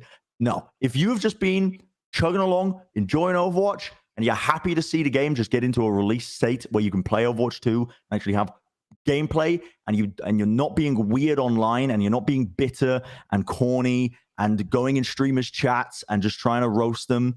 This is going out to all of you guys. As my crotch is on the screen, as Josh is doing an outline of my genitals. Shout out to the Overwatch fans if you've been sticking with it, and if you're just trying to enjoy the game and you haven't delved into the bitterness. Listen, for me that happened to me. I went through like a transformative period where I got done by the Overwatch League. I was slightly bitter towards it, but you know what I'm not bitter for? I'm not bitter for the game because I like the game, I like playing it, I want to play it. I'm excited for it to come out. I just hope that the gameplay is good. I'm pretty sure it will be. What are you doing to me, Josh? Here, I don't know. I What are you don't know. doing? So my Brent's player of the week, that goes to all the fans out there as we're playing this ancient clip. All the- Yeah, All this the clip fans, makes no. but you don't get the award if you at any point have been mean to somebody on the internet. I think this literal clip disqualifies me from receiving this You don't award. get it. Then You don't get it. You only get this award if you've just been blissfully chugging along and you're excited for Overwatch to release, and you don't understand why people delve into the commonalities of tribalism when it comes to video games. Like you don't understand why people can only like one game. That's who this Wow. award goes Yeah, to. I don't people? understand those people who can like, I am going to vehemently defend my one game and I refuse to play any other game or acknowledge any other game is good. Like I don't get that. It's tribalism. people are weird. Yeah, but like multiple things can be good. Okay, I gotta take a shower. I gotta leave. All right. Okay. I've been sweating here for 2.5 hours. What episode number is this? 145. Well, no, actually, is it 136? It says 136 in Discord. I don't believe it. What are we gonna do for episode 200? 200? That's a while away, mate. That's years away. Episode 200. What are you guys doing for grand finals in November? Are you guys gonna come out and we'll do a live episode from like when is the it? Hilton When is lobby it? or Holy something? shit! We What? almost have 10 million views on this Plat chat channel. That's There great. you Oh, I thought go. on this When is the episode grand final? alone. The dates of it? It's November 3rd and 4th. Oh, okay. I'm flying to South Korea shortly after that, Okay. but I might see you there. Are you guys moving to LA? Either you guys want to take my apartment? That's how it works. I don't think so. I'm good, thanks. Holy shit. Really? Move back into the same place that I was living before, where my bedroom was inside a closet. No, we have a bigger unit. I remember getting that Oh. apartment and I pitched you on it. I was like, Josh, I literally did the car salesman thing where I was like, Josh, your bedroom is in the closet. And you close where's the the- door and you won't have to worry about curtains because it will be Where's pitch my black in the table closet. that you took? Huh? Where's my table that you took? That's a good question, actually. What did I do with that table? I don't know where it's gone now. He's Oh lost no, it. I do. It's Beth's sewing table. Beth uses it to sew on. Oh, there you go. Yeah. You gonna give Unreal. Matt any money for that? No, I didn't give Matt any money for He that. just took it. It was like a $1,500 fucking crate and barrel table. $1,500 table. It was $15. No, it wasn't. It was like it's like from Crate and Barrel. It's like a nice table. You gave it to us. It's like a wooden table. I swear to It God. was my gaming desk when I was living in your kitchen. There's yeah, that too. legitimately no shot you paid more than And then you $30 played for the that. chair. You played No, 1 versus that's 1 for that the is chair. That is a Crate and Barrel table. That was like Right. I got Right, a yeah. $100. I can't listen to Bren this. has to go. We're gonna end the podcast here. Thank Take you us everyone home. for tuning in. I can't believe this initiative of ours, Plat Chat. We have 15 million views now, combining Valorant and Overwatch. That's just crazy to That's me. pretty good. Overwatch 1, it was a blast, guys. Thank you for coming on the episode. yeah. I hate pressing stop recording button because I never know if it's gonna save or not. Here we go.